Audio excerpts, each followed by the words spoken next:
हरे कृष्णा। हरे कृष्णा। महाभारत के 35th day में आपका स्वागत करते हैं। तो बहुत ही इंटरेस्टिंग जो चल रहा है महाभारत का ये युद्ध, जो कि एक धर्म युद्ध है, और 2 ही दिन बाद दुर्गा पूजा भी स्टार्ट हो रहा है। तो मैंने सोचा कि कुछ आपको दुर्गा पूजा से रिलेटेड एक चीज़ बताना चाहता था।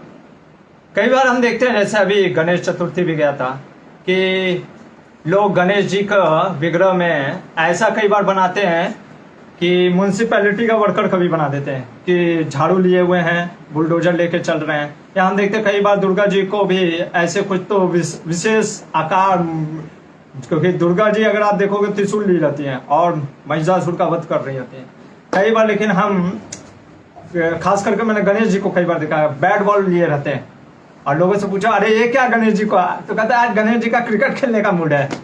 तो उसी तरीके से कई लोग कुछ भी मतलब कि बना देते हैं, और कई बार दुर्गा माँ को भी ऐसा विशेष तरीके से दिखाने का प्रयास करते हैं कि मॉडल टाइप का, कि कोई रैंप पे चल रहा हो।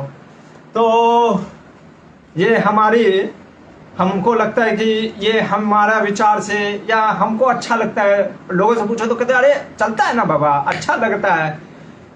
उसी तरीके से महाभारत के विषय में भी कई बार लोग अपने मन से कुछ भी पेश करते हैं, और उनसे पूछो कि आप ऐसा क्यों करते हो, तो कहते हैं कि क्यों नहीं कर सकते, we have freedom of right. हाँ, फ्रीडम ऑफ स्पीच है, लेकिन इसका मतलब ये नहीं कि आप वैदिक शास्त्रों में जो कहानियां हैं, जो इतिहास है, उसको तोड़ मरोड़ के आप अपना पेश कर सकते हैं। अगर आपको अपना ही पेश करना है तो आप अपने ग्रंथ का नाम लीजिए। महाभारत क्यों रखते हैं, और फिर महाभारत का कैरेक्टर ही क्यों लेते हैं? तो ऐसे लोग मतलब कि बनाएंगे, जैसे गांधी का फोटो एक बंदर जैसा बना देंगे और कहेंगे हमारी आर्टिस्टिक है, हम चाहे तो कैसो भी बना दे, बंदर बनाए या हाथी बना दे गांधी जी को।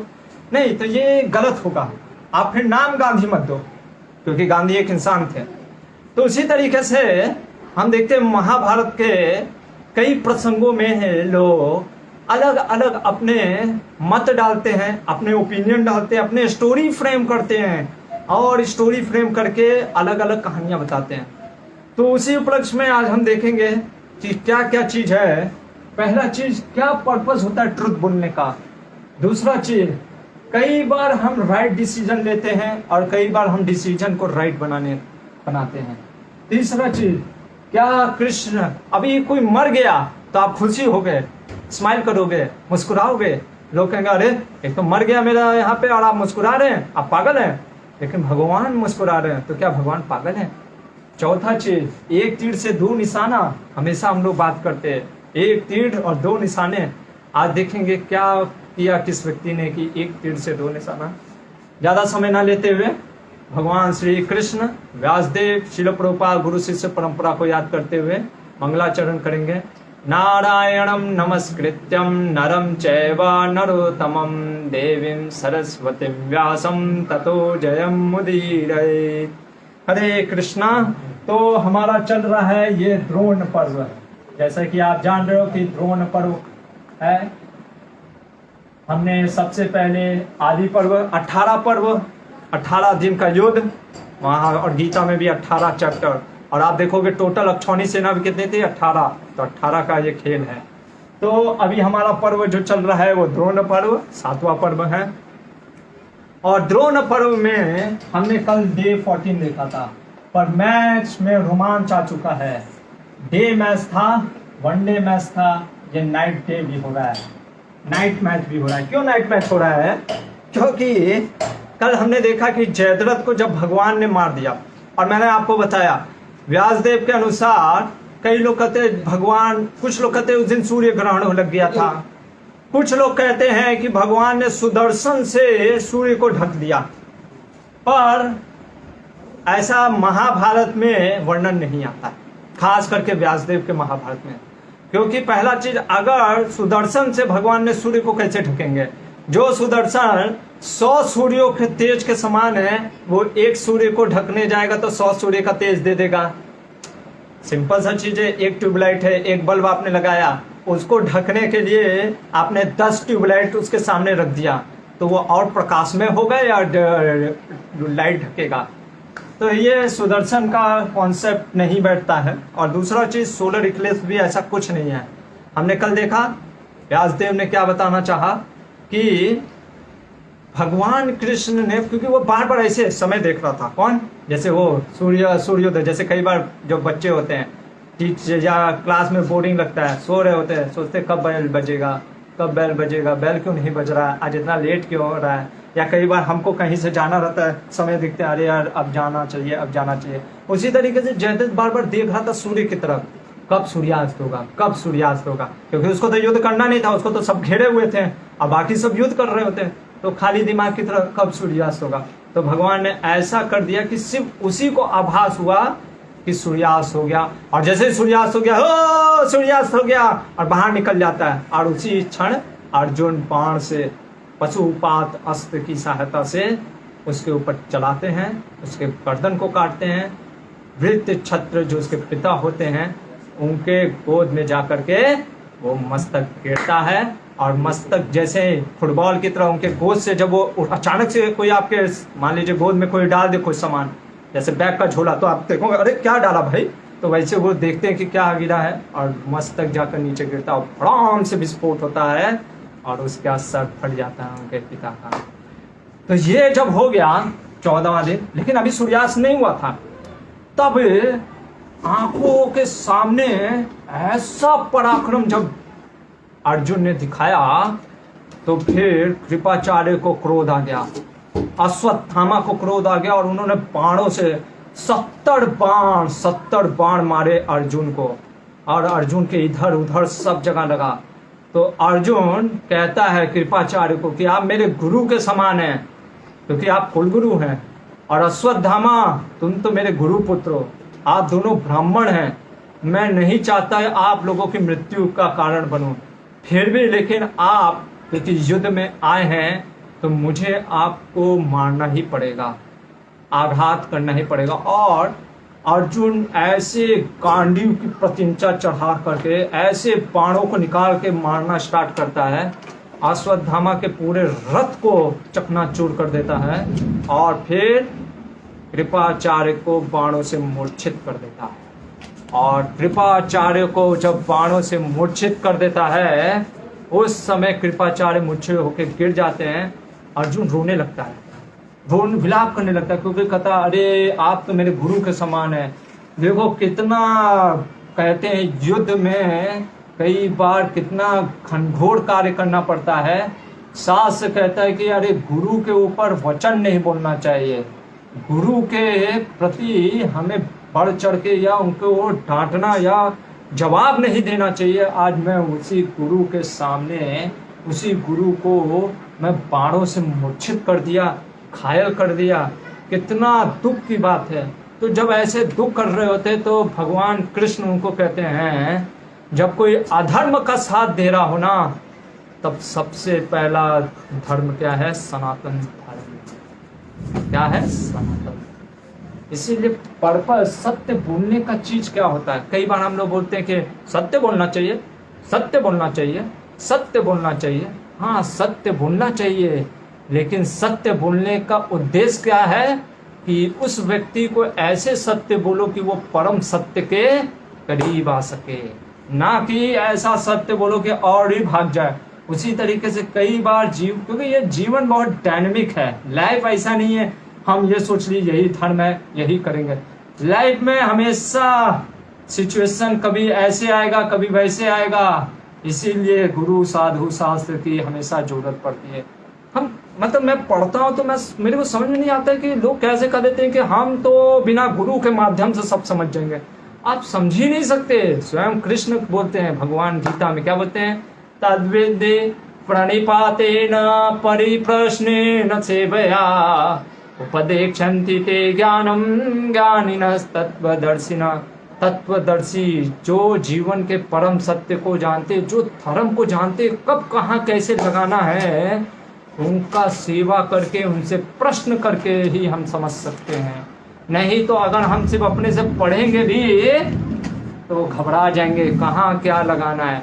क्योंकि जैसे कल मैंने आपको उदाहरण दिया, सत्य बोलने से अगर किसी का वध हो रहा है, जैसे एक ब्राह्मण के पास एक कसाई आता है, पूछता है गाय किधर गई है, अगर वो सत्यवादी ब्राह्मण बता देते हैं कि गाय इधर गई है तो गाय की हत्या का पाप लगेगा, और अगर झूठ बोलते हैं तो सत्य पे ना अटल रहने का वो लगेगा। तो आखिर बोलना क्या चाहिए? इसलिए सत्य बोलना होता है, लेकिन सत्य ऐसे बोलना चाहिए कि the purpose of speaking the truth is to bring the people closer toward the truth. सत्य इस प्रकार बोलना चाहिए कि सामने वाला भगवान परम सत्य के करीब आए। तो यहाँ पे भगवान जब अर्जुन को ऐसे समझाते हैं और कहते हैं कि जो कृपाचार्य हैं वो ब्राह्मण होते हुए भी जब ये युद्ध पे आ गए और वो भी अधर्म की तरफ से युद्ध कर रहे हैं, तब उनका वध भी करना अनिवार्य हो जाता है।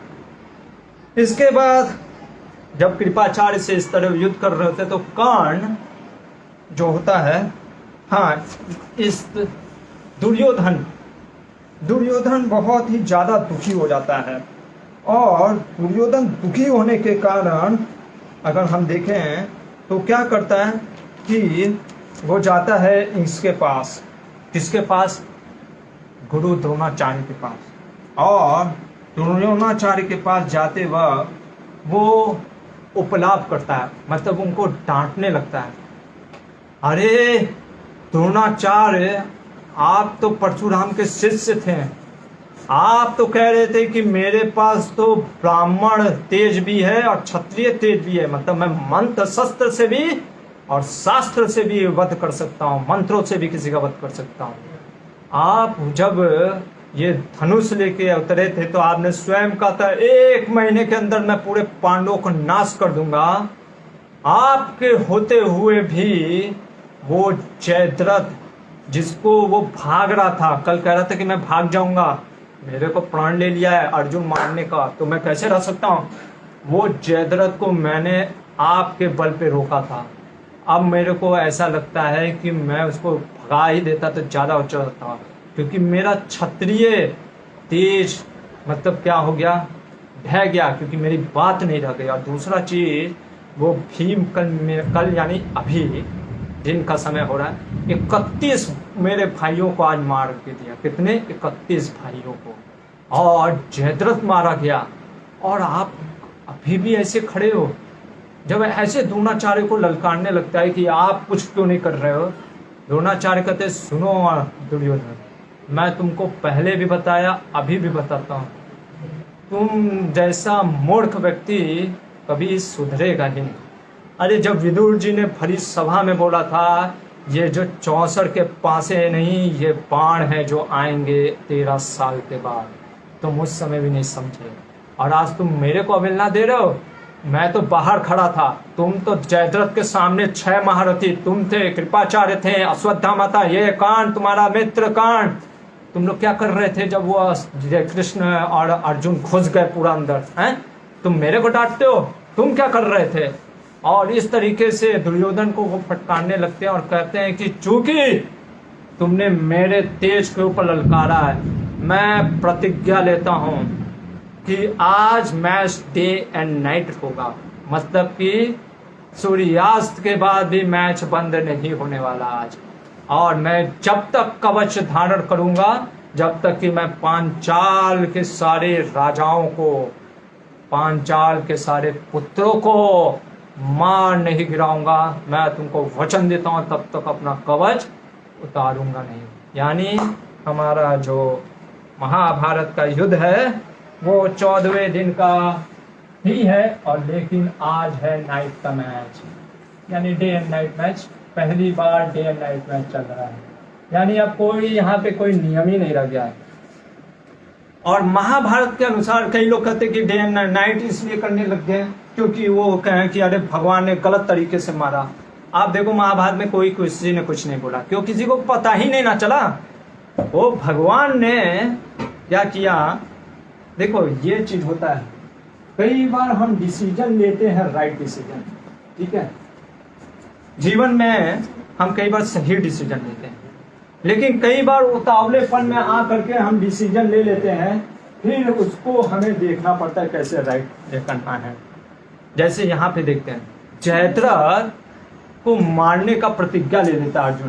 क्या प्रतिज्ञा ले लेता है कि अगर कल मैं जयद्रथ को सूर्यास्त होने से पहले नहीं मारा, मैं क्या करूंगा, प्राणों का त्याग कर दूंगा, अग्नि में कूद पड़ूंगा। हाँ, वहां पे एक और चीज वो बोलता है, अगर ये शरण ले लेगा, देखो हर प्रतिज्ञा के बाद में व्यक्ति इस चीज को बोलता है जो हम ध्यान नहीं देते, अगर ये भगवान का शरण ले लेगा, कृष्ण का, तब मैं इसकी मृत्यु नहीं करूंगा। लेकिन अगर इसने शरण नहीं लिया तो कल मैं इसकी मृत्यु का कारण बनूंगा, और अगर नहीं मृत्यु कर पाया तो क्या होता है, मैं अपना प्राण त्याग दूंगा। तो ये डिसीजन ले लिया। अब भगवान को टेंशन हो गया था ना कि अरे इसके कैसे राइट करें, और भगवान, कुछ लोग कहते हैं अरे ये देखो अर्जुन को तो भगवान ने जीता। अरे हम अभी पढ़ेंगे, देखेंगे, अर्जुन स्वयं बोलता है भगवान के बारे में कि भगवान, पर पहले हम सुन लेते हैं कि कृष्ण क्या बोलते हैं अर्जुन के बारे में। तो जब इस तरीके से हरा देता है किसको, कृपाचार्य को अर्जुन, इधर क्या हो रहा होता है, कर्ण जो है भूरिश्रवा की मृत्यु के कारण, क्योंकि भूरिश्रवा को सात्विकी ने गर्दन काट दिया, और हम देखते हैं कि क्यों काटा, वो हमने कल देखा था। तो कर्ण को आ जाता है क्रोध और वो सात्विकी पे अटैक कर देता है, और चूंकि सात्विकी पे अटैक कर देता है, सात्विकी को मारना स्टार्ट करता है, सात्विकी के सारे रथ को तोड़ देता है, घोड़ों को मार देता है और रथहीन हो जाता है। तो अब वहां पे देखो भगवान कल क्या बोले थे, हमको लगता है कि भगवान का, इसीलिए भगवान के क्रियाकलाप को समझना बहुत मुश्किल है जब तक भक्त नहीं बनेगा।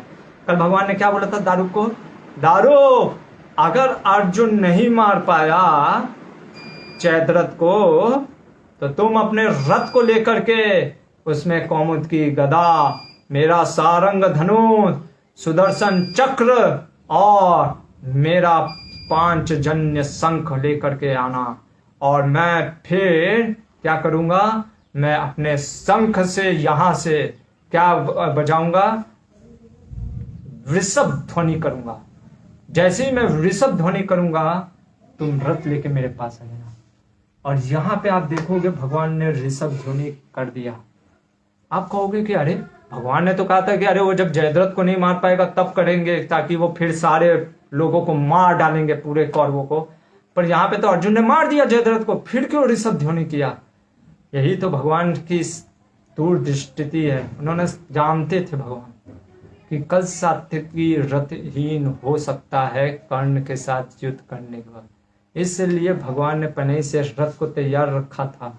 और जैसे ही भगवान ऋषभ ध्वनि करते हैं शंख से, क्या होता है, दारू पूरा लेकर रथ लेके आ जाता है, और भगवान कहते जाओ सात्विकी जो कि रथहीन हो गया है उसके पास जा करके उसको मेरा रथ दो। सोचो भगवान का रथ, सात्विकी जैसे नहीं, हम भगवान को वस्त्र पहनाते हैं, भगवान को क्या बोलते हैं, भगवान का प्लेट होता है उसमें भोग लगाते हैं, तो हमको उसमें प्रसाद नहीं लेना चाहिए भगवान का प्लेट अलग होना चाहिए, और भगवान के वस्त्र को हमें ऐसे नहीं छूना चाहिए क्योंकि वो दिव्य होता है। लेकिन कई बार भगवान जब अपने भक्तों से इतना प्रेम करते हैं, तो आप देखोगे जैसे वृंदावन में है, जिस भगवान का लोग आरती उतारते हैं उस भगवान को वृंदावन में लोग घोड़े बना करके उनके ऊपर बैठ करके रथ की तरह उनको यूज करते हैं। तो जब भगवान का जो पार्षद है सात्विकी जैसा योद्धा, उसके लिए भगवान अपना रथ दे देते हैं, और सात्विकी को जब ये रथ मिल जाता है उस रथ पे बैठ करके वो कर्ण से युद्ध करता है। और जब जिसको भगवान का सारंग वो मिल गया है, अब उसको कौन हराएगा? वो ऐसा युद्ध करता है, कर्ण को तितर बितर कर देता है।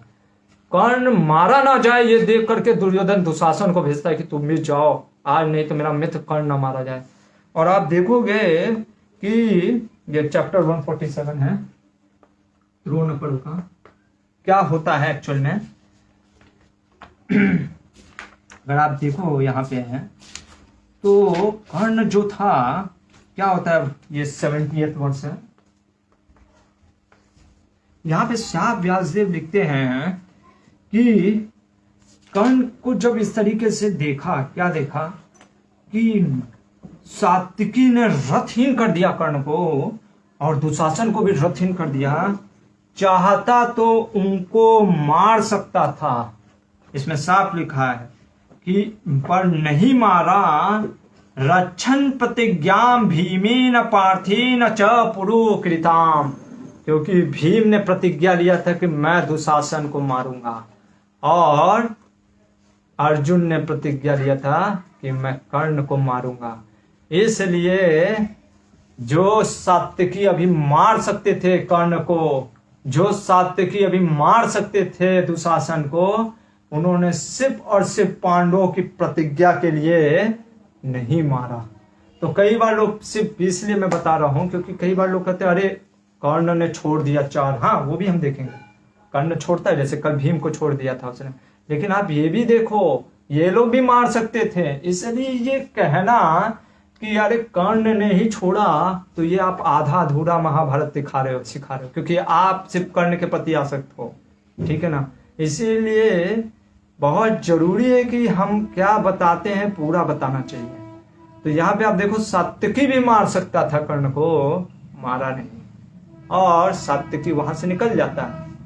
और जब अर्जुन के पास भीम आता है और कहता है कि वो मेरे को कल मतलब अभी दिन में ही मेरे को पेटू चढ़ा रहा था, कह रहा था तुमको कुछ आता नहीं है, इस तरीके से मेरे को बोल रहा था कर्ण।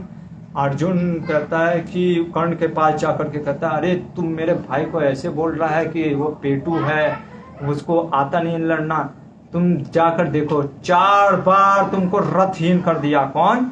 भीम। लेकिन वो तुमको कुछ नहीं बोला, क्योंकि क्षत्रिय है, युद्ध करते हैं, ऐसे अन्न बन नहीं बोलते। तुम तो सही में सूत के पुत्र हो, तुम्हारे लक्षण क्षत्रिय जैसे नहीं है। क्योंकि तुम हमारे देखेंगे वो बहुत डींगे हाँकता था, कौन? कर्ण। बहुत डींगे, इतनी डींगे मारता था, आज हम देखेंगे उसका किसी के साथ वाद विवाद भी हो जाएगा। और हमेशा वाद विवाद, वो हमेशा डींगे मारता था। अभी डींगे मारता था कि मैं मार डालूंगा, तुरंत हार जाता था, तुरंत हार के फिर भागता था, और फिर भागता था और फिर डींगे मारता था, मैं अभी हरा दूंगा। तो जैसे कुछ लोग नहीं होते, हार जाएंगे पर अपना अहंकार नहीं छोड़ेंगे, तो वैसा था कर्ण, अहंकार नहीं छोड़ता था अपना। तो उस तरीके से जब अर्जुन प्रतिज्ञा लेता है कि आज तुम्हारा और तुम्हारे पुत्र विश्वसेन, जैसे मेरा बेटा अभिमन्यु को तुमने मारा ना घेर करके पीछे से, मैं वचन देता हूं तुमको, मैं धर्म युद्ध करते हुए तुम्हारे पुत्र को मारूंगा। इस तरीके से जब अर्जुन की प्रतिज्ञा होती है, भगवान एकदम प्रशंसा करने लगते हैं। भगवान वहां पे अर्जुन को कहते हैं वाह अर्जुन वाह, जो तुमने आज मारा है ना जयद्रथ को, मैं सही में काबिले तारीफ है। देखो भगवान प्रशंसा कर रहा, और हम कहते हैं कि अर्जुन कहाँ मारा, सब तो भगवान किए हैं। अरे भगवान बोल रहे हैं कि अर्जुन भाई ठीक है, वैसे तो हर चीज तो भगवान ही करते हैं, वो तो है ही है, वो हम देखेंगे भी। क्योंकि आप सांस भी ले रहे हो वो भगवान की कृपा है, आप हाथ भी उठा रहे हो भगवान की कृपा है, वो तो है। लेकिन अर्जुन को निमित्त मात्र बनाया भगवान ने। भगवान भी कहते हैं गीता में अर्जुन सर्वसाची, अर्जुन सिर्फ निमित्त मात्र बनो, ये सब तो पहले ही समझ चुके हैं। लेकिन क्या हम निमित्त मात्र बनने को तैयार भी हैं? जैसे श्रील प्रभुपाद जी के आने से पहले चैतन्य महाप्रभु ने कह दिया था कि हाँ ये पूरे नगर आदि ग्राम में मेरा होगा प्रचार नाम। तो भगवान ने जब घोषणा कर दिया कि पूरे विश्व में ये हरि नाम संकीर्तन का प्रचार होगा, तो हाँ होगा। लेकिन कौन आगे बढ़ करके आया प्रचार करने के लिए? श्रील प्रभुपाद जी। उनकी कृपा से पूरे विश्व में श्रील प्रभुपाद जी ने इस हरि नाम संकीर्तन का प्रचार किया। तो अगर हम ये कह रहे वो तो भगवान महाप्रभु ने कह दिया, हाँ महाप्रभु की कृपा थी, वो तो थी। लेकिन भगवान के सेनापति भक्त होने के बाद भी आप देखो कितना उन्होंने कष्ट झेला। आप पढ़ो श्रील प्रभुपाद लीलामृत में, आपके आंख से आंसू ना निकल गया तो बताना आप। ऐसा 70 साल का व्यक्ति 2 बार हार्ट अटैक, यहाँ पे हमको थोड़ा सा चोट लग जाता है तो हम कहते हैं बाबा आज थोड़ा सा भक्ति कम, थोड़ा सा शरीर पे ज्यादा ध्यान, ठीक है। और वो 2 बार हार्ट अटैक आ गया और जा रहे किधर? अमेरिका, पता ही नहीं, हम तो घर नहीं जाएंगे दूसरे के घर, वो अमेरिका जा रहे हैं। तो इसलिए सारा क्रेडिट हम ये कह दे कि भगवान, हाँ भगवान के प्रति भी क्रेडिट देना चाहिए, लेकिन अगर भक्तों को अगर भुला दें, श्रील प्रभुपाद जी के सारे चीजों को भुला दें और ये कर दे कि अरे वो तो महाप्रभु के सेनापति भक्त थे और महाप्रभु ने तो कहा ही था कि होगा, तो फिर ये कृतज्ञता नहीं कृतज्ञता होगा हमारा। ये मतलब एक तरीके से हम उनके जो कार्य को, या भगवान जब उनके कार्य को मान रहे हैं तो हम क्यों नहीं मान सकते हैं। तो अर्जुन का बहुत तारीफ करते हैं भगवान, कहते वाह, प्रशंसा करते हुए। और फिर हम देखते हैं अर्जुन स्वयं बोलता है कि भगवान देखो ये महान, जब तक हम भक्त नहीं बनेंगे ना तो हम शास्त्र को समझ नहीं सकते। मैं आपको लिख के दे रहा हूं, आप नहीं समझ, खास करके जहां भक्त और भगवान की चर्चा हो रही है उस चीज को तो बिना भक्त बने मैं गारंटी दे रहा हूं आप नहीं समझ सकते हैं, आप समझ ही नहीं सकते। इसीलिए जो लिबरल लोग हैं, लेफ्टिस्ट लोग हैं, मॉडर्न राइटर जो हैं, भले ही ऑक्सफोर्ड का डिक्शनरी होता है, हार्वर्ड से पढ़ के आते हैं और पीएचडी स्कॉलर होते हैं, वाह मैं तो पीएचडी बन गया हूं, और वो सोचते हैं कि अरे मैं देखो क्या करता हूं, मैं इतना बढ़िया से भगवान के बारे में बताता हूं क्या चीज। लेकिन हम देखते हैं वो ये सब चीज समझ नहीं पाते, और वो लोग लिखते हैं कि अर्जुन क्या किया, सब तो भगवान का दिया हुआ था। और इस तरीके से वो अर्जुन के सारे जो, जैसे एक होता ना बच्चा बहुत मेहनत करके पास किया, ठीक है, और वो पूरा पढ़ाई करके टॉप कर जाए और फिर कहो अरे तुम क्या किए, सब भगवान का दिया हुआ है, तुम्हारा क्या हुआ। हाँ वो तो है, हर चीज तो वैसे भगवान का ही दिया है, लेकिन फिर भी उसने मेहनत तो किया ना। भगवान सब कुछ दे रहे हैं, भगवान तो अब जो नहीं भी पढ़ रहा है उसको भी दे रहे हैं, लेकिन वो नहीं पढ़ने की इच्छा कर रहा है ना। जो फ्री विल दिया है, जो इच्छा दी है भगवान ने, उसका उपयोग कर रहा है, उसके लिए हमें उसका गुणगान करना चाहिए। तो भगवान जब अर्जुन का तारीफ करते तो अर्जुन कहता है कि भगवान ये सब मेरा है ही नहीं, ये तो आपने इतनी कृपा कर दी इसलिए मैंने जरा ये जयद्रथ को मार दिया, वरना तो मैं तो लगा था कि मुझे प्राण त्यागना पड़ेगा। और भगवान भी मानते हैं, लेकिन कहते हैं कि यहाँ पे अर्जुन को कि अर्जुन जो भी है, लेकिन तुमने कार्य किया, तुमने परिश्रम किया। सोचो इतने दूर से 20 माइल, मतलब समझ रहे हैं आप, लगभग 50 किलोमीटर दूर तक रथ चला करके घुसना और द्रोणाचार्य जिसके दरवाजे पे खड़े उसको हटाते हुए निकलना, और फिर सातों, वो तो बस जब एकदम सातों एक साथ अटैक करने लग गए और सूर्यास्त थोड़ा सा हो रहा था, भगवान ने बस थोड़ा सा मुंह डाल दिया जयद्रथ को। हाँ ये तो है भगवान ने मदद किया, लेकिन ये कह देना कि सारा क्रेडिट अर्जुन को कुछ जाता ही नहीं है, तो ये भी गलत होगा। एक नजरिए से हम अगर देख रहे हैं तो हमें अर्जुन को भी क्रेडिट देना चाहिए, एक भक्त को भी। तो जब धर्मराज युधिष्ठिर को बताते हैं कि कैसे तुम्हारे भाई अर्जुन ने जयद्रथ को मार डाला, तो वहीं पे युधिष्ठिर महाराज अर्जुन की प्रशंसा करते हुए कहते भगवान जिसका आपका आश्रय है वहां पर क्या कहना। तो जैसे कई बार हम बोलते हैं ना, दो रोगी मिलते हैं तो बात करते हैं रोग की, दो भोगी मिले बात करे भोग की, और जब दो भगवान के भक्त मिलेंगे या भगवान और भक्त मिलेंगे तो क्या बात करेंगे, भगवान के भक्ति की। तो चूंकि युधिष्ठिर महाराज को एक मौका मिल गया किसके बारे में बात करने का, भगवान की प्रशंसा करने का, भगवान की गुणगान करने का, तो वहां पे युधिष्ठिर महाराज भगवान कृष्ण के हम देखते हैं क्या गुणगान करते हैं कि आप ही आदि हैं, आप ही अंत हैं, आप ही मध्य हैं, आप इन गुणों से ऊपर हैं, सारा सृष्टि आप में है, आप स्वयं नारायण हैं। और ये सृष्टि की स्थापना सबसे पहले कैसे हुई, आपसे हुई। तो हम देखते हैं वहां पे कैसे इस पूरे भगवान की लीलाओं का वर्णन करने लगते हैं, गोपियों के साथ जो भगवान की लीला वहां तक का वर्णन करने लगते हैं, कहाँ खड़े होकर के, युद्ध के मैदान में। मैं सोच रहा था अरे मतलब मैच चल रहा है, लड़ाई चल रहा है, और वहां पे युधिष्ठिर महाराज लड़ाई वड़ाई सब भूल करके अंधेरा हो गया है और स्टार्ट हो गए हैं किसका बारे में बात करने, भगवान का।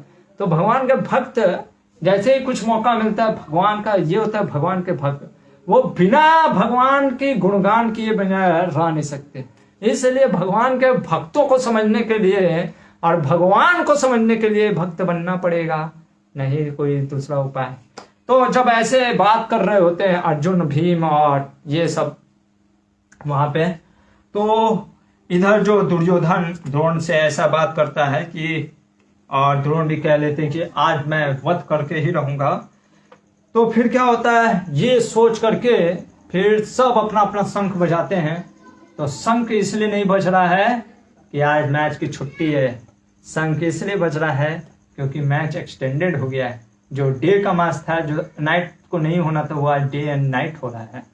तो नाइट मैच भी स्टार्ट हो गया और एक कौरवों और दुर्योधन के पूरी सेना और एक तरफ युधिष्ठिर और पूरी उसकी सेना दोनों युद्ध में लग जाते हैं और दोनों के बीच घमासान युद्ध होता है। सबसे पहला युद्ध होता है युधिष्ठिर और दुर्योधन का, और दुर्योधन और युधिष्ठिर में इतने महायुद्ध होते हैं, ऐसे पराक्रमी, ऐसा मतलब दोनों अपना बल दिखाते हैं।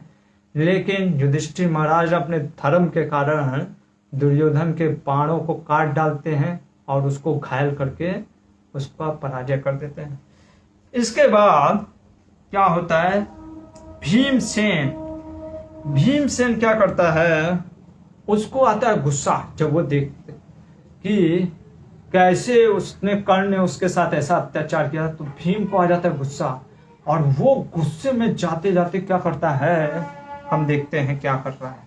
155 ये चैप्टर है रोहन पर्व का, और भीम आज कुछ ज्यादा ही क्रोधित है और देखते हैं कि वो, तो भीम सबसे पहले अगर हम देखें तो वो युद्ध करना स्टार्ट करता है, और युद्ध करने में स्टार्ट करने से बहलीक से युद्ध कर रहा होता है। लेकिन इधर उसके दुर्योधन के दो पुत्र, जिसका नाम होता है दुष्कर्ण और दुर्मद, वो आ जाते हैं और वो दोनों को बाणों से मार के पहले दुष्कर्म के रथ को हीन कर देता है। फिर देखता है कि दुष्कर्म रथ को छोड़ करके कूद जाता है अपने भाई के रथ पे। तो भीम क्या करता है, भीम एक लात जोर से मारता है रथ को, इतना जोर से लात को मारता है कि धरती में धंस जाता है, पलट के ऐसे रथ धरती में धंस जाता है। और धरती में धंसने के बाद फिर वो दोनों जब नीचे गिर जाते हैं, द्रुमद और ये दुष्कर्ण को क्रोध से भरे हुए भीमसेन ने मुक्के से, मतलब मुक्का फूसा से मार डाला। पहले मुक्का चलाया और फिर एक थप्पड़ मारा दोनों को। सोचो कितना बल था कि दोनों की मृत्यु हो गई सिर्फ एक मुक्का और एक थप्पड़ में। तो इस तरीके से जब मरा हुआ इसको देखता है, इधर क्या होता है, जब अपने बेटे को, कौन, भूरिश्रवा का मृत्यु देखता है, कौन, सोमदत्त। सोमदत्त आ जाता है बहुत कोस में, उसको क्रोध आ जाता है और वो जा करके सात्यकी इसके ऊपर अटैक करता है, कहता है कि तूने मेरे पुत्र को गलत समय में मारा, उस समय मारा जिस समय मेरा पुत्र अनशन पे बैठ गया था, छोड़ दिया था युद्ध, तब तुमने उसका गर्दन उड़ाया। मैं आज तुम्हें सही में मार करके तुम्हें बताऊंगा पराक्रम किसे कहते हैं। और सात्यकी और इधर बहुत ज्यादा घमासान युद्ध हो रहा होता है, किसके बीच में, सोमदत्त के बीच में। और ये कैमरा एक तरफ, दूसरा कैमरा अगर देखें तो अश्वत्थामा और घटोत्कच का युद्ध होने लग जाता है। देखो महाभारत में अगर देखें तो बहुत इतना आसान नहीं है बताना कि कौन सही है कौन गलत है। जैसा हम देखते हैं, जैसे रामायण में रावण कैसा था, राक्षस था, दैत्य था। पर महाभारत के समय में आप देखो दुर्योधन मानव होकर के उसकी चेतना कैसी थी, दानव जैसी, यानी डेमोनियक मेंटालिटी था, डेमोनियक नेचर। और जो ये इसकी बात करें घटोत्कच की, तो वो डिमोनियक तो था, मतलब कि राक्षस प्रवृत्ति का था, हाँ, लेकिन हम यहाँ पे देखते हैं उसके अंदर थोड़ा सा वर्च्यू भी था। क्या था, वर्च्यू। वर्च्यू मतलब कहने का मतलब है उसके अंदर थोड़ा सा पुण्य करने की इच्छा भी थी, धर्म करने की इच्छा भी थी। तो एक चीज हमको ये समझ में आता है कि पुण्य या अच्छे लोग जरूरी नहीं है कि कोई राक्षस है तो वो बुरा ही होगा, इसीलिए एक्सटर्नल डजंट मैटर्स। जैसे कि हम देखते हैं प्रहलाद महाराज किसके बेटे थे, दैत्यराज, दानवराज हिरण्यकशिपु का, और स्वयं भी दैत्य थे। पर वो प्रहलाद महाराज नारद मुनि के संपर्क में आने से क्या हो गए, परम महाजन हो गए। 12 महाजन में प्रहलाद महाराज का भी नाम आता है। वृत्रासुर, छठे स्कंद में आते हैं इन लोग की कथा कि वृत्रासुर जो कि राक्षस था, ब्राह्मण पुत्र से पैदा हुआ था, लेकिन त्वष्टा के पुत्र, बड़े पुत्र की हत्या हो जाने के कारण ये विश्वम्भर का, तो ये वृत्रासुर उत्पन्न होता है। इतना लाल, आंखें लाल, दाढ़ी पूरी लाल भूरी रंग की, और इतना बड़ा राक्षस होता है। लेकिन हम वो देखते हैं वृत्रासुर, वो भागवतम में वो 4 प्रमुख श्लोकों को बोलते हैं। अहम हरित पादे कमूलम दासानुदासो भवतास्मय, कि दासानुदास मतलब कि दास, मैं दास हूँ। दास किसका? हम जैसे बोलते ना, हमने दास बनना है, तो वो दास के दास का दास बनना चाहता है भगवान संकर्षण को स्मरण करके। तो ऐसा वृत्रासुर युद्ध चल रहा है। जब जैसे गीता का ज्ञान दिया भगवान ने अर्जुन को कि जब अर्जुन गांडीव रख दिया, वैसे ही जब इंद्र, अर्जुन का पिता इंद्र भी जब वज्र, जो दधीचि मुनि के हड्डियों से वज्र बना था, उसको हम जानते हैं। इस 6 कैंटो में, इसलिए पूरा स्टोरी नहीं बता रहा हूं। तो वज्र को लेकर के जब अटैक करते हैं वृत्रासुर के ऊपर, उसको पहले वो अपना गदा फेंकता है, और गदा को वृत्रासुर ऐसे पकड़ करके उठा के ऐसे फेंक के नचा करके मारता है। ऐरावत 100 फीट दूर फेंकाता है, और ये सोच करके इसको अब डाउट होने लगता है कि ये भी अगर मैं फेंकूंगा तो जाएगा कि नहीं जाएगा, पता नहीं मारेगा कि नहीं। वृत्रासुर कहता, अरे मूर्ख, वो नारायण भगवान के द्वारा तुमको वचन मिला है, और दधीचि मुनि एक भक्त का और एक भगवान का आशीर्वाद है, वो कभी खाली नहीं जाएगा। सोचो, ये वृत्रासुर राक्षस हो करके बता रहा है कि वो भगवान का जो वज्र है, जो दधीचि मुनि का हड्डियों से बना है, वो आशीर्वाद कभी खाली नहीं जाएगा। और जब वो इस तरीके से नहीं चला रहा होता है, तो ये स्वयं भगवान से प्रार्थना करने लगता है कि उसको बुद्धि दीजिए, क्योंकि वो मुझे मारेगा, मैं आपके धाम जाऊंगा, और वो क्या होगा, वो तो इसको स्वर्ग ही भोगने दीजिए। तो हम देखते हैं कि वो कितने सुंदर सुंदर श्लोकों का वर्णन करते हैं।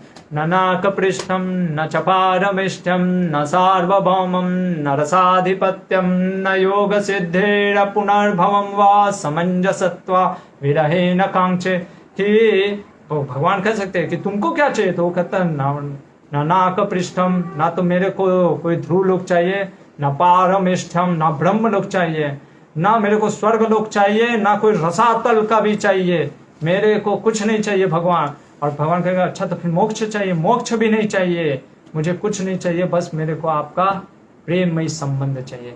जैसे कैसे बोलता है, अजात पक्षा इव मातरम खगा स्तन्यम यथा वसुरा सुदाता प्रियम प्रियेवा विसुतम विसन्ना मनोरविंदा दिदीक्षते त्वा। जैसे एक पक्षी का बच्चा माँ के इंतजार में लगा रहता है कि मेरी माँ आएगी, मेरा खाना लेके आएगी, आ रही है आ रही है। जैसे एक बछड़ा, जैसे हमारे यहाँ एक बछड़ी हुई, तो जैसे एक बछड़ा माँ के इंतजार दूध पीने की, कब ग्वाला मेरे को खोलेगा मैं माँ का दूध पीऊंगी, और माँ भी तरसती रहती है। या जैसे एक प्रेमी प्रेमिका से मिलने, या प्रेमिका प्रेमी लवर, 2 लवर मिलने को इच्छुक रहते हैं, वैसे मैं आपका दर्शन और आपसे मिलने को इच्छुक हूँ। तो ऐसे वृत्रासुर के हम देखते हैं कि वो एक्सटर्नल होने के पर भी, राक्षस होने पर भी उसका जो गुण है वो भगवत गुण है। इसीलिए हम किसी को नहीं कह सकते एक्सटर्नली, या इसीलिए प्रभुपाद जी कहते थे, यू कैन नॉट से हु इज हु, कौन क्या है हम नहीं बता सकते। कुछ लोग कई बार हमको दिखने में ऐसे लगते हैं, पर हो सकता है वो भगवान के शुद्ध भक्त हो। हरे कृष्णा। इसीलिए आदमी को बहुत केयरफुल रहना चाहिए। तो यहाँ पे हम देखते हैं कि घटोत्कच जो कि है वैसे हिडिंबा का पुत्र, जो राक्षसी है, और हमको पता होगा कि जब हिडिंब को मार करके हिडिंबा जब आकर्षित हो गई पांडवों के भीम के प्रति, तो फिर वो युधिष्ठिर से कहती है, और फिर व्यासदेव भी कहते हैं कि हाँ विवाह कर सकते हैं ये दोनों। और फिर दोनों जब विवाह करते हैं तो उनके से एक पुत्र उत्पन्न होता है, वो होता है घटोत्कच। घटोत्कच, घटोत्कच का मतलब है, कच मतलब बाल, और उत्कच मतलब जिसका बाल नहीं, और घट मतलब पॉट मतलब घड़ा, जिसका सिर बिना बाल के घड़े जैसा हो, वो घटोत्कच है। तो उसका सिर एकदम घड़े के जैसा था और बाल कुछ नहीं था। तो ये घटोत्कच हम देखते हैं वो युद्ध करता है किससे? अश्वत्थामा से। और अश्वत्थामा से जब युद्ध कर रहे होते तो घटोत्कच के 2 पुत्र होते हैं। एक पुत्र होता है जिसका नाम यहाँ पे आता है, वो होता है अंजन पर्वा। अंजन पर्वा घटोत्कच का एक पुत्र होता है। और एक और पुत्र होता है जिसका नाम है बर्बरीक। बर्बरीक कौन है? क्योंकि कई बार लोग पूछ देते हैं, इसलिए फिर भी मैं आपको बता देता हूँ, शॉर्ट में बताता हूँ बर्बरीक की कहानी। बर्बरीक वास्तव में महाभारत में नहीं दिया है, व्यासदेव के महाभारत में बर्बरीक की कहानी। हाँ, पर यह कहानी आपको स्कंद पुराण या अन्य पुराणों में मिलेगी। और जिनको लोग खट्टू श्याम से भी आज पूछते हैं, तो बर्बरीक की कहानी इस प्रकार है कि बर्बरीक के पिता यही घटोत्कच हैं। इनकी माता का नाम ऐरावती रहता है। बर्बरीक बचपन से ही बहुत अपने पिता की तरह बहुत बड़े शक्तिशाली राक्षस होते हैं। इतने महान राक्षस होते हैं, इतने शक्तिशाली होते हैं। एक बार ये घनघोर तपस्या करते हैं शिव जी का। शिव जी आशुतोष से प्रसन्न हो जाते हैं। वो क्या करते हैं, इसको वरदान देते हैं। और इसको वरदान में 3 बाण देते हैं। ऐसा पहला बाण ये था कि वो किसी के जिसके ऊपर मतलब छोड़ दिया, मतलब जहां पे ये टारगेट बना लिया कि हाँ ये लोग नियंत्रित हो जाना चाहिए, इनको मुझे मारना है, तो वो सब उसके बाणों के प्रति नियंत्रित हो जाते थे। दूसरा बाण अगर उसको वो ये चलाता था कि हाँ इन लोगों को छोड़ना है या इनको छोड़ देना है, तो वो छूट जाते थे। तीसरा बाण जब वो चला देता था कि मर जाना चाहिए अब सब, तो निश्चित ही मरते थे। जैसे कंप्यूटर में भी आप देखोगे, पहले हमको जैसे कुछ डिलीट करना होता है तो कई बार हम सेलेक्ट करते हैं, हाँ ये फाइल सेलेक्ट करते हैं, ठीक है। फिर मान लो जब मोबाइल में भी कुछ फाइल अगर आपको डिलीट करना, बहुत ज़्यादा फोटोस है, मान लो खट खट खट खट, तो आप पूरा सेलेक्ट ऑल कर देते हो, ठीक है ना। चलो सेलेक्ट ऑल, उसके बाद लेकिन आप सोचते हो नहीं पूरा नहीं डिलीट करना, 2-4 को छोड़ना है भाई, ठीक है, कुछ अपना इंपॉर्टेंट है फोटो, तो 2-4 को आप हटाते हो, हाँ ये नहीं डिलीट करना, और उसके बाद फिर क्या करते हो, डिलीट का बटन दबा देते हो। उसी तरीके से इसके पास ये 3 बाण थे। अच्छा बाण था, अब बाण तो ठीक इतना दिव्य है, फिर ये अग्निदेव को प्रसन्न करता है, और जो अग्निदेव ने कांडीव दिया था अर्जुन को, वैसे ही वो धनुष, ऐसे प्रत्यंचा वाला धनुष दिया जिसकी गूंज पूरे 3 लोकों में गूंजती थी। वो धनुष देने के बाद ये बर्बरीक की माँ ने कहा कि बेटा तुम महाभारत का युद्ध हो रहा है, तुम एक काम करो, ऐसे पक्ष के साथ युद्ध करो जो कि वीकर है, मतलब जो कमजोर है। बर्बरीक क्या करता है, वो सोचता है कौन कमजोर है, तो वो देखता है कि पांडवों की 7 अक्षौणी सेना है और कौरवों की कितनी है, 11। तो वो सोचता है कि देखो पांडव तो कमजोर है, ठीक है ना, यानी तो मेरे को पांडवों की तरफ युद्ध करना है। तो वो जाता है पांडवों की तरफ, लेकिन फिर सोचता नहीं, पर भगवान कृष्ण है पांडवों के साथ। अभी उसको पता है कि कौन है कृष्णा, हम लोग की तरफ मूर्ख नहीं है, वो जानता था। तो वो सोचा कि भगवान जब कृष्ण इस तरफ है, तो भले 11 लाख अक्षौणी सेना रहे, तो ये तो वीकर, ये पांडव तेज हो गए और कौरव वीकर हो गए। तो वो सोचता है कि मैं कौरवों की तरफ से युद्ध करूंगा, और ये सोच करके वो कौरवों की तरफ से युद्ध करने के लिए निकलता है। भगवान को जब पता चलता है बर्बरीक के बारे में, और जब शुरुआत में हम देखते हैं कि सब अपना अपना बताते हैं कि हम इतने, जैसे कर्ण बोलता है 10 दिन में, कोई बोलता है 1 महीने में हम सब खत्म कर देंगे, तो ब्राह्मण बन के जब भगवान बर्बरीक के पास पहुंचे थे कि बर्बरीक तुम कितने दिनों में तुम मतलब की सेना खत्म कर दोगे पांडवों की।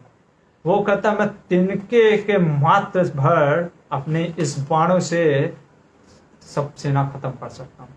भगवान कहता है मैं कैसे मान लो, भगवान कहते हैं मैं कैसे मान लो तुम ऐसा। तो कहते हैं कि वो ब्राह्मण होते हैं, तो कहता है आप पूछिए मैं क्या करना है। कहते हैं यहाँ पे जितने पेड़ पौधे हैं, ठीक है ना, तुम उनको मार सकते हो, पूरा खत्म कर सकते हो क्या। वो कहता खत्म कर दूंगा, दिखाओ।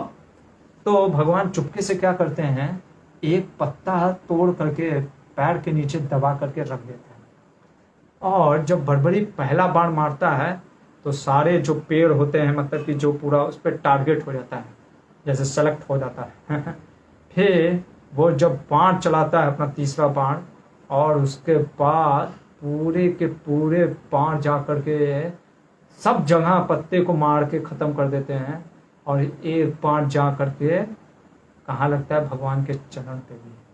और वो बाण लगते ही भगवान पैर हटाते तो देखते हैं वो भी जल जाता है। कौन? पत्ता।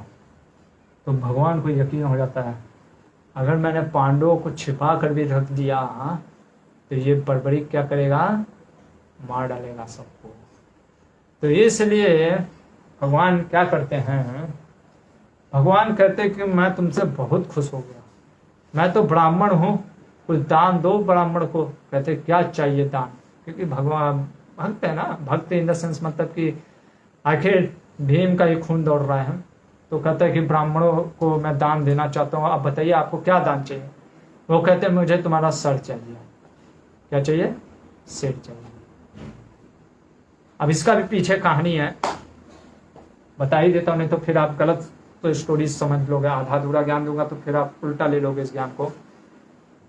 जब ये बर्बरी पिछले जन्म में यक्ष होता है, यक्ष होने के कारण बहुत ही शक्तिशाली होता है यक्ष, जैसे कुबेर यक्ष तो वो भी, और बहुत पराक्रमी होता है। तो एक बार जब देवता और दानवों के बीच संग्राम हो रहा होता है तो ब्रह्मा जी, देवता लोग जाते हैं और कहते हैं कि ब्रह्मा जी कुछ करिए। ब्रह्मा जी क्या करते थे? भगवान का स्मरण करते थे। पुरुष सुक्ता जो होता है ऋग्वेद में वो गाते हैं, फिर भगवान से कम्युनिकेशन करते हैं, फिर भगवान को आह्वान करते हैं और बुलाते हैं। तो ये जो यक्ष था, ये जो बर्बरी, ये कह देता अरे भगवान को क्या बुलाने की जरूरत है, मैं हूं ना, मैं हराता हूं दानवों को, आप क्या टेंशन ले रहे हैं? क्या ब्रह्मा जी जब मन चाहे तब पहुंच जाते, दरवाजा खटखटाने लगते विष्णु का। ब्रह्मा जी को आ जाता है क्रोधित, क्योंकि भाई इतना मेहनत किया, विष्णु को बुलाना इतना आसान है, ठीक है, कि मतलब आप सोचो किसी घर में आम गए, ठीक है, पूरा एक तो पहले 50 किलोमीटर दूर गए, फिर उसके बाद उसको बुलाने के लिए उसके घर में जाते, उसका इंतजार करते, घर वाले बोलते बैठे रहिए अभी आएंगे, अब वो आता है 1 घंटे बाद, फिर वो भूखा प्यासा, अब फिर बाद में कह देना कि अरे, या आपका कोई आकर के कहे कि अरे चलो चलो चलो कोई जरूरत नहीं है, तो कितना गुस्सा आएगा।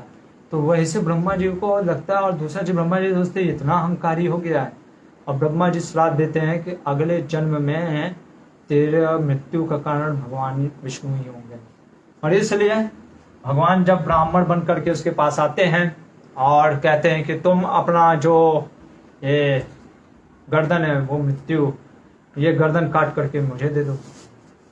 बर्बरी कहता आप कोई साधारण ब्राह्मण नहीं लग रहे, कुछ तो झोल है, कुछ तो गड़बड़ है, दया पता करो। तो ब्रह्मा जब ये बर्बरी कैसे बोलता है तो भगवान उसको अपना विश्व रूप दिखाते हैं, नारायण वाला रूप। और जब वो देख करके वो गदगद हो जाता है और कहता है भगवान ये पूरा शरीर आप ही का है, नहीं क्या, लेकिन बस मेरी एक इच्छा है, क्योंकि मैंने आपका विश्व रूप तो देख लिया, मैं देखना चाहता था महाभारत का युद्ध, क्या कि आखिर महाभारत का युद्ध मेरे को देखना था, क्योंकि मेरे दादा लोग लड़ रहे थे, तो मैं चाहता था युद्ध देखना। तो आप कृपया करके कुछ ऐसा कर सकते हैं क्या कि मैं युद्ध देख सकूं?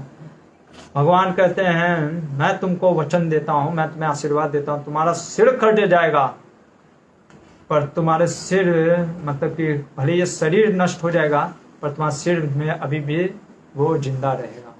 और वही बर्बरी को भगवान ने फिर काटा उसके गर्दन को, और बर्बरी का जो गर्दन होता है वही देखता रहता है। और अंत में जैसे ये महाभारत के में नहीं, स्कंद पुराण में ही आता है कि जब बर्बरी से पूछते हैं, सब लोग बोलता है कि कौन कितना मारा, तुमने कितना स्कोर किया, 100 किया, 50 किया, कितना कितना रन मारा। तो भगवान कहते देखो भाई सब लोग तो युद्ध कर रहा होता है, ठीक है ना, अभी कौन कितना मारा पता नहीं चल रहा है, एक व्यक्ति को मैंने नियुक्त किया था अंपायर की तरह, एक रेफरी जैसे होता है ना, तो वो देख रहा होता है। तो वो पूछता है कि बर्बरी के पास कि चलो बर्बरी तुम बताओ किसने सबसे ज्यादा मारा। बर्बरी कहता है मैं तो बस यही देख रहा था कि हर जगह तो कृष्ण ही मार रहे थे, जैसे भगवान ने बोला ना गीता में कि अरे अर्जुन मैंने सबको मार दिया है, बस तुमको निमित्त मात्र भव सर्वसाची, तुमको बस निमित्त बनना है। तो वही चीज है कि एक्चुअली में भगवान ने सबको कौरवों को मारा था, सबको, पांडवों में भी। तो एक तरीके से ये सही बात है कि हर कुछ भगवान के ही नियंत्रण में होता है, तो वो भगवत दृष्टि से बता रहा है कि क्योंकि वहां पे कई बार हमको अहंकार हो जाता है ना कि हमने किया, तो हम लोगों को बताते हैं प्रभु तुमने नहीं किया, ये सब कृष्णा का देन है।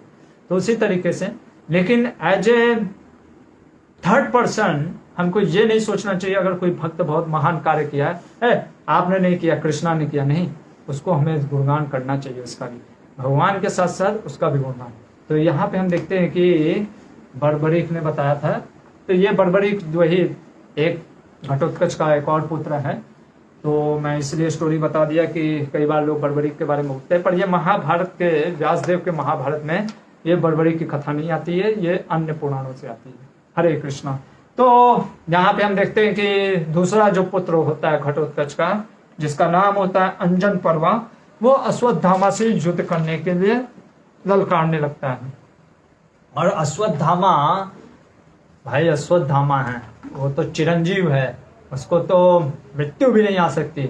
वो अश्वत्थामा इतने बाण मारता है, इतने बाण मारता है कि उसका पुत्र वीर गति को प्राप्त हो जाता है।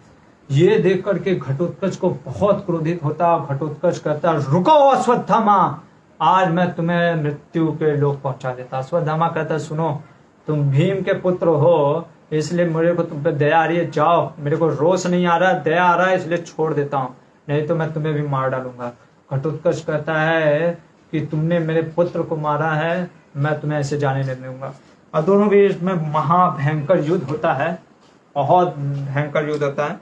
और हम देखते हैं कि घटोत्कच माया, क्योंकि अभी रात का समय हो गया है, जैसे आप देखोगे रात के समय में क्या होता है कि जैसे कुछ लोग होते हैं सतोगुणी, तीन आपने पढ़ा होगा गीता में, 3 प्रकार के मोड्स होते हैं। वो एक तरीके से साइको फिजिकल करंट कह सकते हैं, हर समय गुण प्रभाव ज्यादा डालते हैं। जैसे सतोगुण में जो व्यक्ति होते हैं, जैसे धार्मिक कार्य करना, इसलिए हम कहते हैं सुबह सुबह करते हैं, खास करके ब्रह्म मुहूर्त में जप करना, ये सब क्यों, क्योंकि उस समय वातावरण सतोगुण में होता है और बहुत अच्छे से आप कर सकते हो।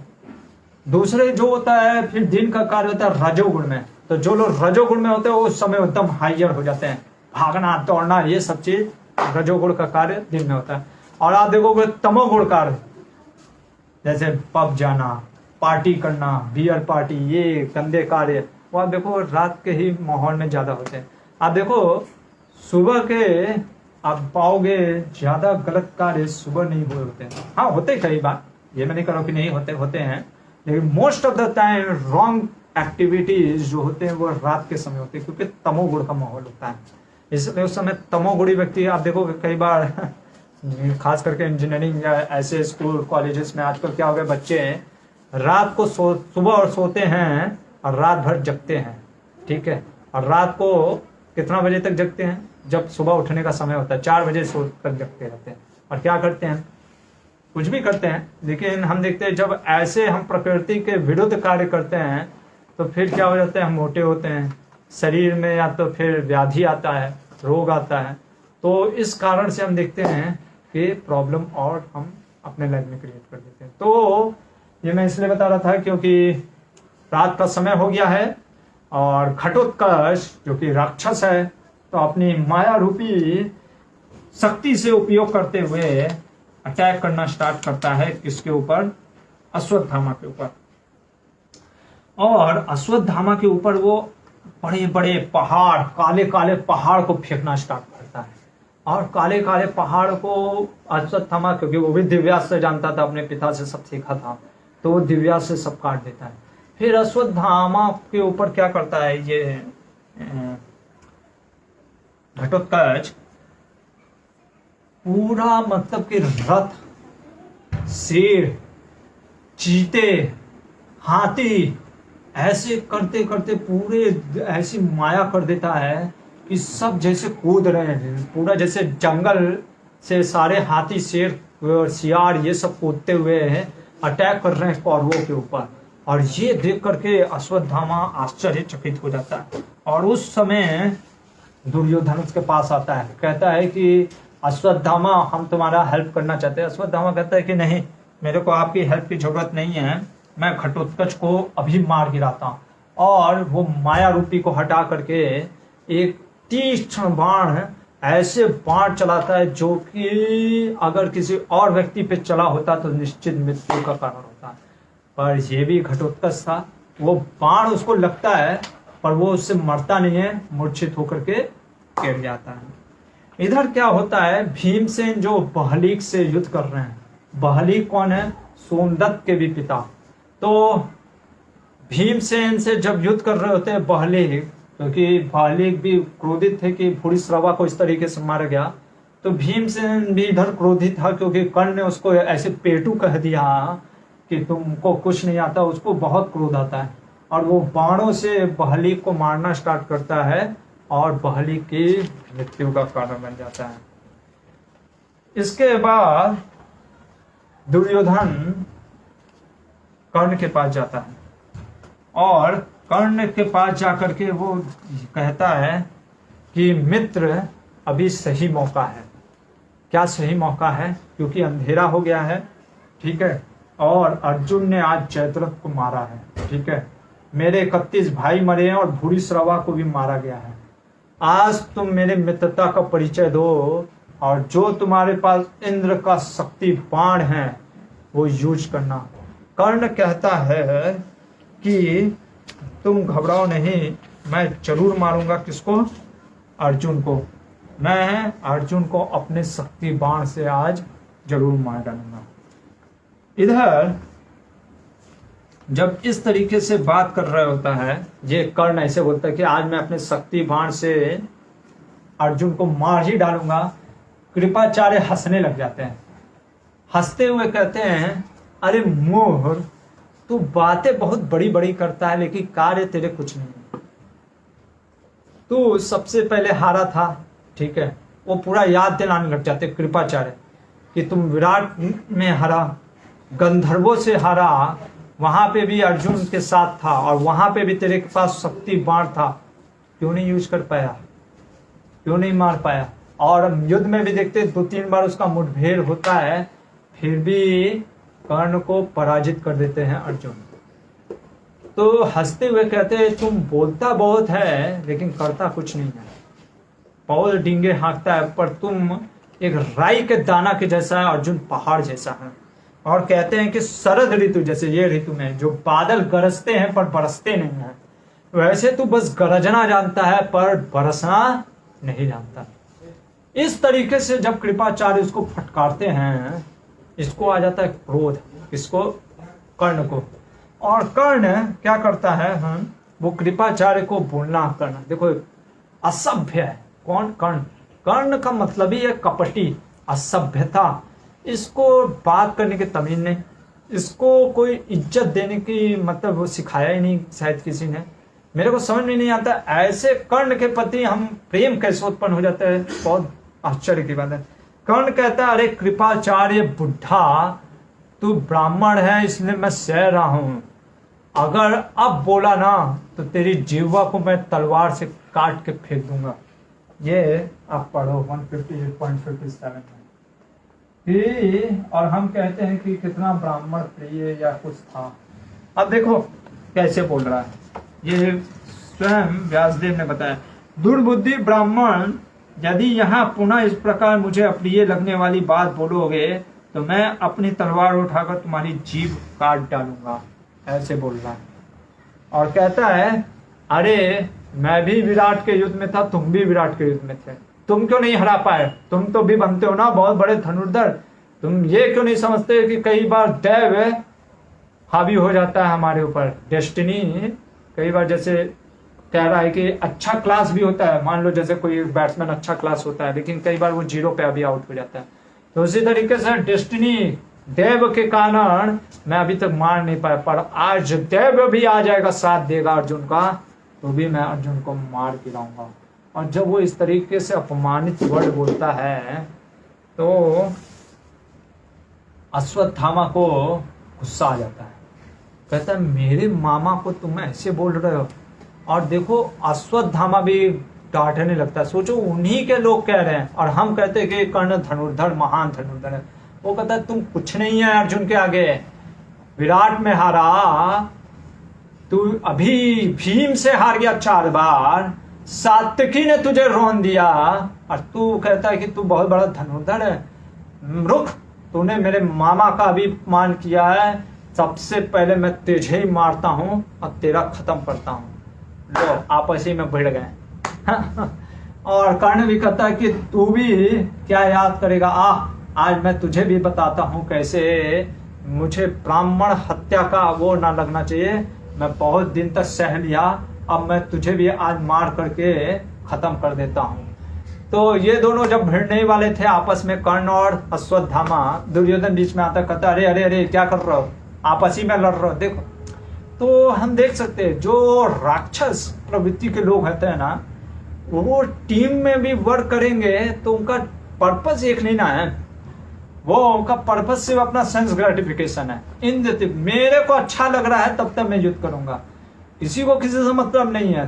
किसको, ना तो दुर्योधन को कर्ण से मतलब है, ना कर्ण को दुर्योधन से, ना अश्वत्थामा को कर्ण से, ना अश्वत्थामा कर्ण को किसी को किसी से, सब अपने अपने लिए युद्ध कर रहे हैं। दुर्योधन को चाहिए राज्य सत्ता, कर्ण इसलिए युद्ध कर रहा है क्योंकि अपना वो पराक्रम इस तरीके से दिखाने के लिए कि लोग दुनिया जानेगा कि मैं महान धनुर्धर कर्ण था। तो हर कोई अपने अपने युद्ध के लिए युद्ध कर रहा है। इसलिए आप देखोगे इफ द टीम वर्क, अगर आपको कहीं टीम वर्क दिखता भी है, पर हमें देखना चाहिए उसके पीछे पर्पस क्या है। अगर पर्पस अपना सेल्फिशनेस है, सेल्फिश मोटिव रहेगा, तो ये टीम वर्क ज्यादा देर तक हम नहीं कर पाएंगे। पर वहीं हम देखते हैं अर्जुन और पांचों पांडवों के प्रति, क्योंकि उनका पर्पस एक ही है, कृष्ण की प्रसन्नता और धर्म युद्ध करना। तो जहां पर्पस सेम होता है, भले विचार अलग हो सकते हैं, लेकिन कभी वो अपने, क्योंकि गोल एक है, वो हटेंगे नहीं। और हम यहाँ पे देखते हैं ये दोनों तो आपस ही में भिड़ गए। वो दुर्योधन आया, दुर्योधन रुकता है, अरे क्या कर रहे हो तुम दोनों, आपस ही में मरोगे या हमारे दुश्मनों को मारोगे।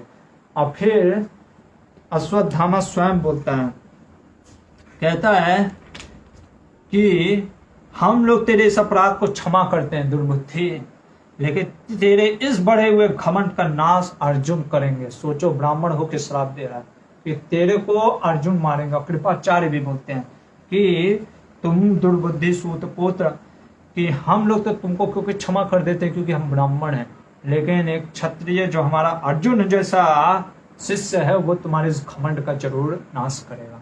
सोचो, श्राप दे रहे हैं कृपाचार्य और अश्वत्थामा भी उसी का टीम में हो करके। जैसे नहीं, कई बार हम देखते कि टीम में ही फूट पड़ जाती तो हम प्रे करते कि हार जाए, अच्छा तो मेरे बदौलत जीत जाएगा, अभी देख मैं चाहता तू हार जाए। तो उस तरीके से ऐसे आपस में फूट पड़ गए। इधर अभी देखो हो गया, तो अश्वत्थामा का जब ऐसे बोला, इधर फिर युद्ध होना स्टार्ट हो गया कर्ण और अर्जुन का।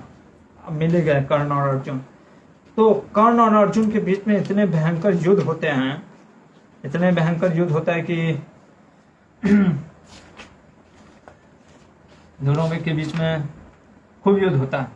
लेकिन जैसे देखो, अभी वो बोला था कि मैं मार के आऊंगा किसको, लेकिन कर्ण क्या होता है, अर्जुन बाण समूहों से पीड़ित और व्याप्त होकर वो कांटों से भरे हुए शाही के समान जान पड़ता था, और कर्ण अपने प्राण बचाने के लिए कृपाचार्य के रथ पर जा बैठा था। जिसके घोड़े मारे गए थे उस रथ से तुरंत उतरकर बाण पीड़ित कर्ण शीघ्रता पूर्वक कृपाचार्य के रथ पर चढ़ गया। देखो बेशरम, अब देख रहे हो अभी किससे लड़के आया, कृपाचार्य से। क्या बोल रहा था कि मैं मारूंगा, किसको मारूंगा, अर्जुन को मारूंगा।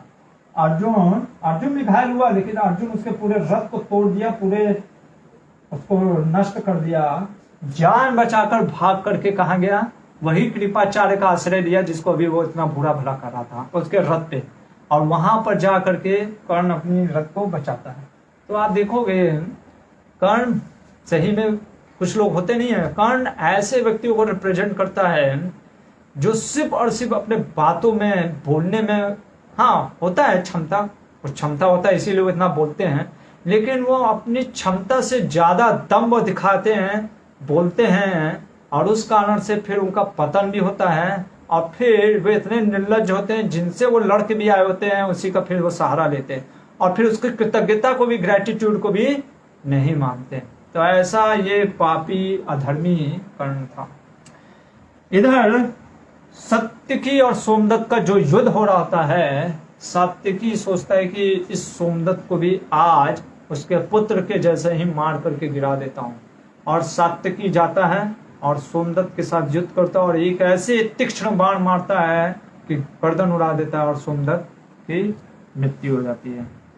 और सोमदत्त का वध होने के बाद जब सोमदत्त का इस तरीके से वध हो जाता है तो द्रोणाचार्य वहां पे आ जाते हैं सात्यकी से लड़ने के लिए। और इधर युधिष्ठिर भी सात्यकी की रक्षा करने के लिए द्रोणाचार्य के साथ युद्ध करने लगने जाते हैं। लेकिन जब युद्ध कर रहे होते हैं तो फिर भगवान भी उधर आते हैं अर्जुन के साथ, और भगवान और फिर बाकी पांडव सेना भी आ जाती है और द्रोणाचार्य को उधर लेकर चल जाती है युद्ध करने के लिए। भगवान यहाँ पे युधिष्ठिर को कहते हैं कि आप युद्ध कला में तेज हैं, पर आपसे भी महान पराक्रमी है कौन? द्रोणाचार्य।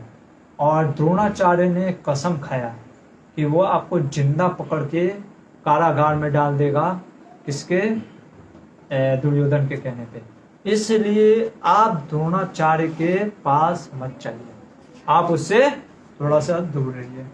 जब ऐसे बोलते हैं और युधिष्ठिर महाराज समझ जाते हैं कि हाँ जो कृष्ण भगवान कह रहे हैं वो सही है। फिर अब इतनी रात हो गई, सोचो पूरी अंधेरी रात हो गई है, कोई एक दूसरे को देख नहीं रहा है। तो फिर क्या होता है, कौरव और पांडवों की सेना मसाल जलाने लगती है, क्योंकि अभी दिख ही नहीं रहा है भाई। ऐसा लग रहा था कि बाण किसको चलाना है। कई बार लोग अपने ही सैनिक को दुश्मन का सैनिक समझ करके मार देते थे। तो इसलिए फिर मसाल चलने लग गया, यानी आज युद्ध रुक ही नहीं रहा था। मतलब कोई रूल्स एंड रेगुलेशन अब था ही नहीं। जिस दिन भीष्म पितामह गिरे उसके बाद जब अभिमन्यु को मारा गया, ना उधर से फिर रूल्स निभाया गया और ना इधर से फिर, क्योंकि भाई वो भी जब युद्ध के लिए तैयार है तो हम कैसे फिर रुके। और दोनों के बीच में घमासान युद्ध हो रहा है और मसाल भी चल रही है। इधर फिर क्या होता है, शल्य विराट के भाई शतानिक का वध कर देते हैं।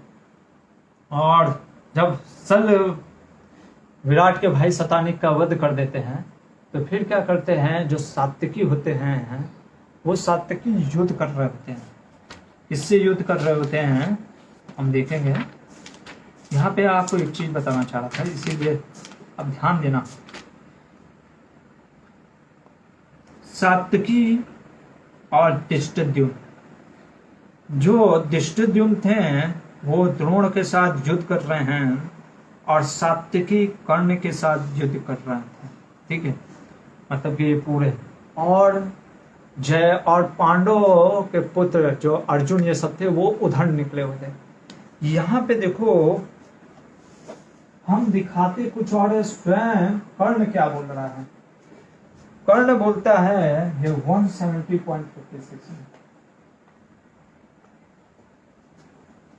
कहता है दुर्योधन को, राजेंद्र अतः हम लोग सुभद्रा कुमार अभिमन्यु के समान, देखो वृष्णि वंश तथा इस वृष्णि वंश मतलब कि सात्यकी और द्रुपद पुत्र यानी धृष्टद्युम्न, इन दोनों महारथी वीरों को सब ओर से घेर कर मार डालने का प्रयत्न करना चाहिए।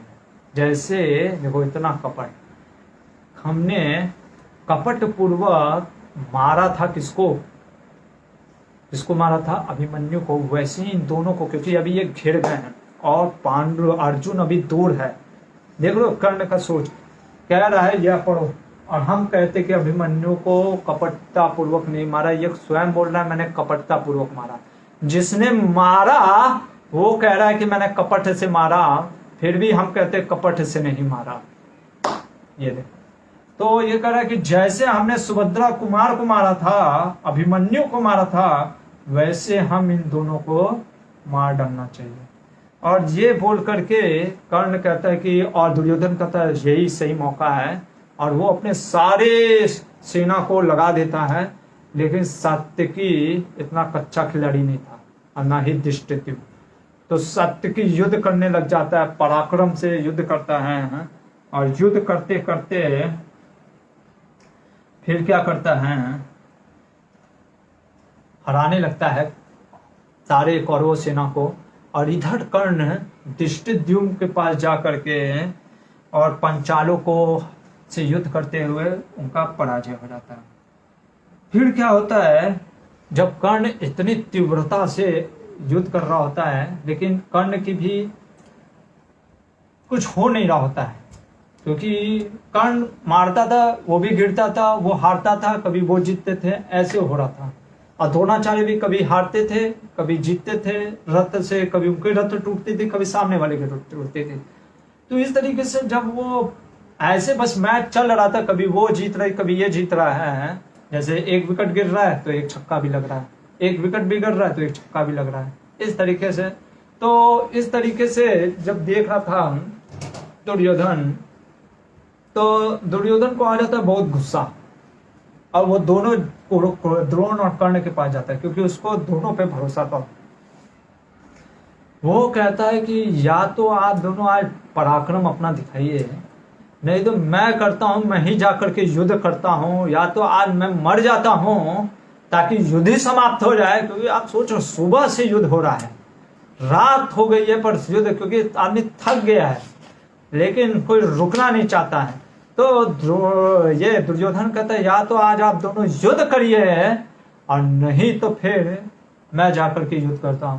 जब ऐसे कर्ण को वो डांटता है, अवहेलना देता है कि तुम मेरा मित्र होकर के कुछ नहीं कर रहा है, कर्ण को आ जाता है गुस्सा, और कर्ण अपने बाण और धनुष को लेकर के आगे बढ़ता है, और आगे बढ़ता है और युद्ध करना प्रारंभ करता है।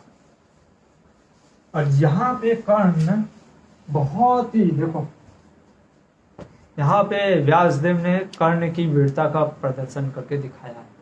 इसीलिए हमें ये नहीं सोचना चाहिए कि व्यासदेव ने कुछ नहीं बताया। व्यासदेव ने जहाँ जैसा था, जैसा इतिहास है, वैसा उन्होंने प्रदर्शन किया।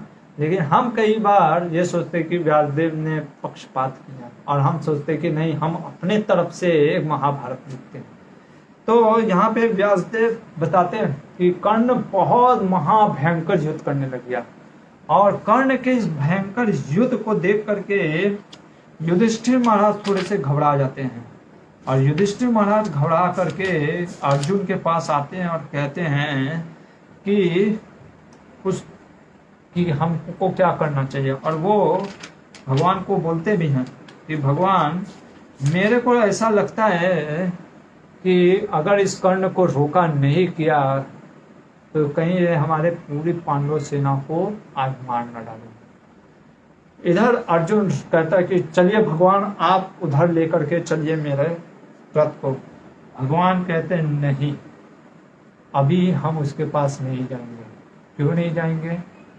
क्योंकि भगवान कहते हैं कि कर्ण के पास एक बाण है जो कि शक्ति बाण, अमोघ बाण है, और वो आज पूरी दम से ये यूज करने का तुम्हारे ऊपर प्रयास करेगा ही।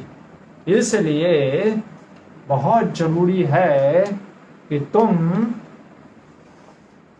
उसके साथ युद्ध मत करो। हाँ, तो फिर कौन युद्ध करेगा? तो क्या पूरे पांडव सेना मरनी चाहिए? भगवान कहते हैं कि इस समय रात में होने की वजह से कर्ण को इस समय अगर कोई रोक सकता है तो तुम्हारा भीम का पुत्र घटोत्कच रुकेगा। और घटोत्कच को भगवान बोलते हैं कि तुमसे जो कुछ कह रहा हूं सुनो और समझो। अब तुम्हारे जीवन में पराक्रम दिखाने का समय आ गया। तुम्हें पांडवों की रक्षा करने के लिए, पांडव सेनाओं की रक्षा करने के लिए अपना पराक्रम वीर दिखाना पड़ेगा। और अर्जुन भी उसको कहते हैं कि घटोत्कच मेरे संपूर्ण सेनाओं में 3 ही वीर श्रेष्ठ माने गए, तुम, भीमसेन और सात्यकी। इसलिए जैसे कार्तिकेय तारकासुर का वध किया था इंद्र ने, स्कंद के साथ रहकर इंद्र ने तारकासुर का वध किया, तुम भी उसी प्रकार सात्यकी की सहायता पाकर रणभूमि में कर्ण को मार डालो। और जब इस प्रकार से घटोत्कच को भगवान भेजते हैं और अर्जुन भी भेजते हैं, घटोत्कच कहता है कि मैं निश्चित ही प्रभु, आप मुझे जैसा करें वैसा ही है। मैं आपके भेजा हुआ कर्ण के वध की इच्छा से जा रहा हूँ। मैं किसकी इच्छा से जा रहा हूँ?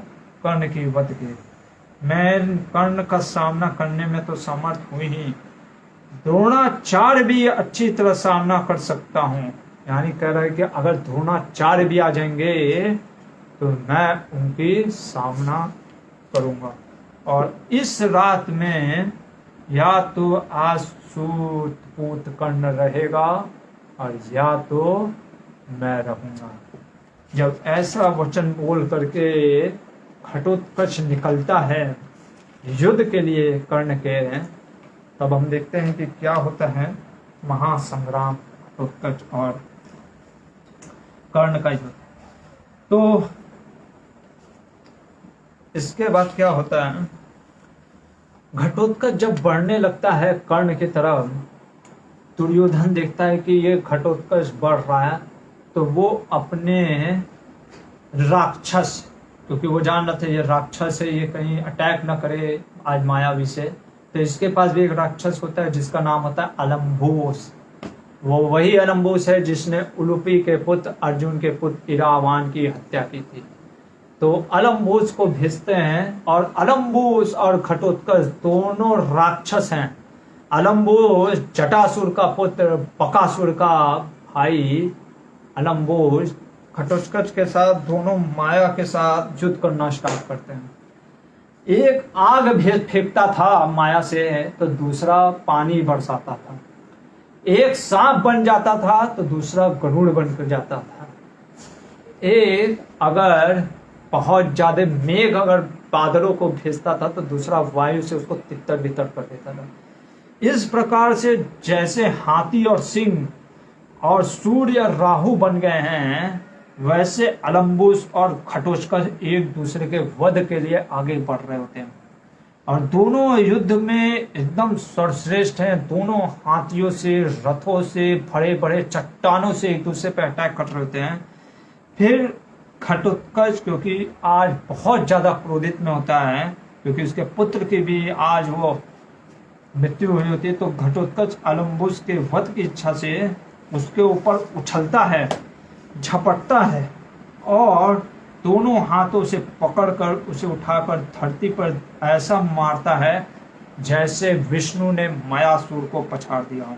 और फिर उछल कूद मचाते हुए शत्रु अलम्बुस के भयंकर एक विकराल मस्तक को वो अपने तलवार से, गर्दन से उसका उड़ा करके मार डालता है अलम्बुस को। तो यहाँ पे अलम्बुस की मृत्यु हो जाती है और जब अलम्बुस की मृत्यु हो जाती है वो जा करके कूदता है दुर्योधन के ऊपर और सोचता है दुर्योधन को मारना, लेकिन यहाँ पे रुक जाता और कहता है कि तुम रुको दुर्योधन कपटी, तुमने मेरे पिता, मेरी माता के ऊपर आरोप लगाया है, कपट किया है। जैसे धर्म और अर्थ और काम तीनों की इच्छा रखने वाला व्यक्ति राजा, ब्राह्मण और स्त्री से खाली हाथ नहीं मिलना चाहिए। इसलिए तुम राजा हो तो मैं क्या करता हूँ, तुमको भेंट देता हूँ। क्या भेंट दूंगा? तेरे मित्र का कर्ण, सूत पुत्र कर्ण का मस्तक काट करके ला करके तुमको भेंट करूंगा, फिर मैं तुझे मारूंगा। और ये बोल करके वहां से निकल जाता है घटोत्कच कर्ण की तरफ। और घटोत्कच जब इस तरीके से आगे बढ़ रहा होता है तो उसके पूरे रथों का एक पूरे अध्याय में वर्णन आता है, किस प्रकार से उसके रथ हैं, कैसा वो घंघोर युद्ध करने का आरंभ करता है। और घटोत्कच और कर्ण के बीच में फिर भयंकर युद्ध होना आरंभ हो जाता है। और जब भयंकर युद्ध हो रहा होता है उससे पहले, हाँ, लेकिन अभी कर्ण का और घटोत्कच का युद्ध हो रहा होता, तभी दुर्योधन क्या करता है, क्योंकि घटोत्कच अटैक करने लगता है कर्ण पे, तो ये दुर्योधन एक और जो राक्षस होता है, जो बकासुर का एक और भाई होता है अलायुध, अलायुध को भेजता है कि जाओ तुम घटोत्कच को मार गिराओ।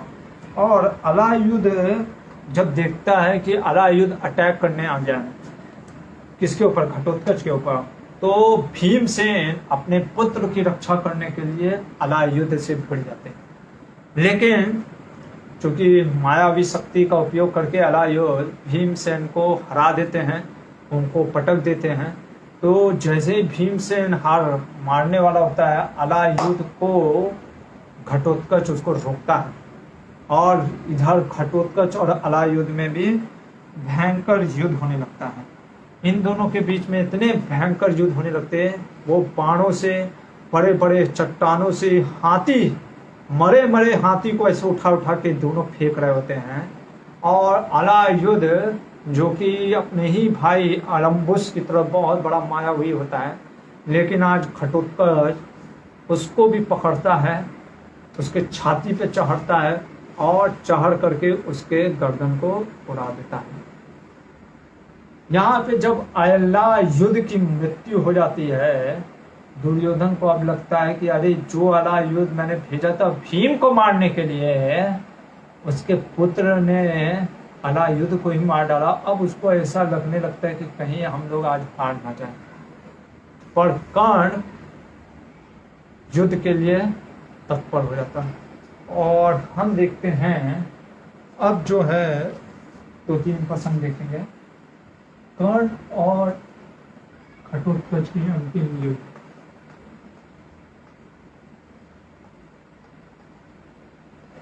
और ये आपका आता है 179 चैप्टर, जो ऊपर होता है।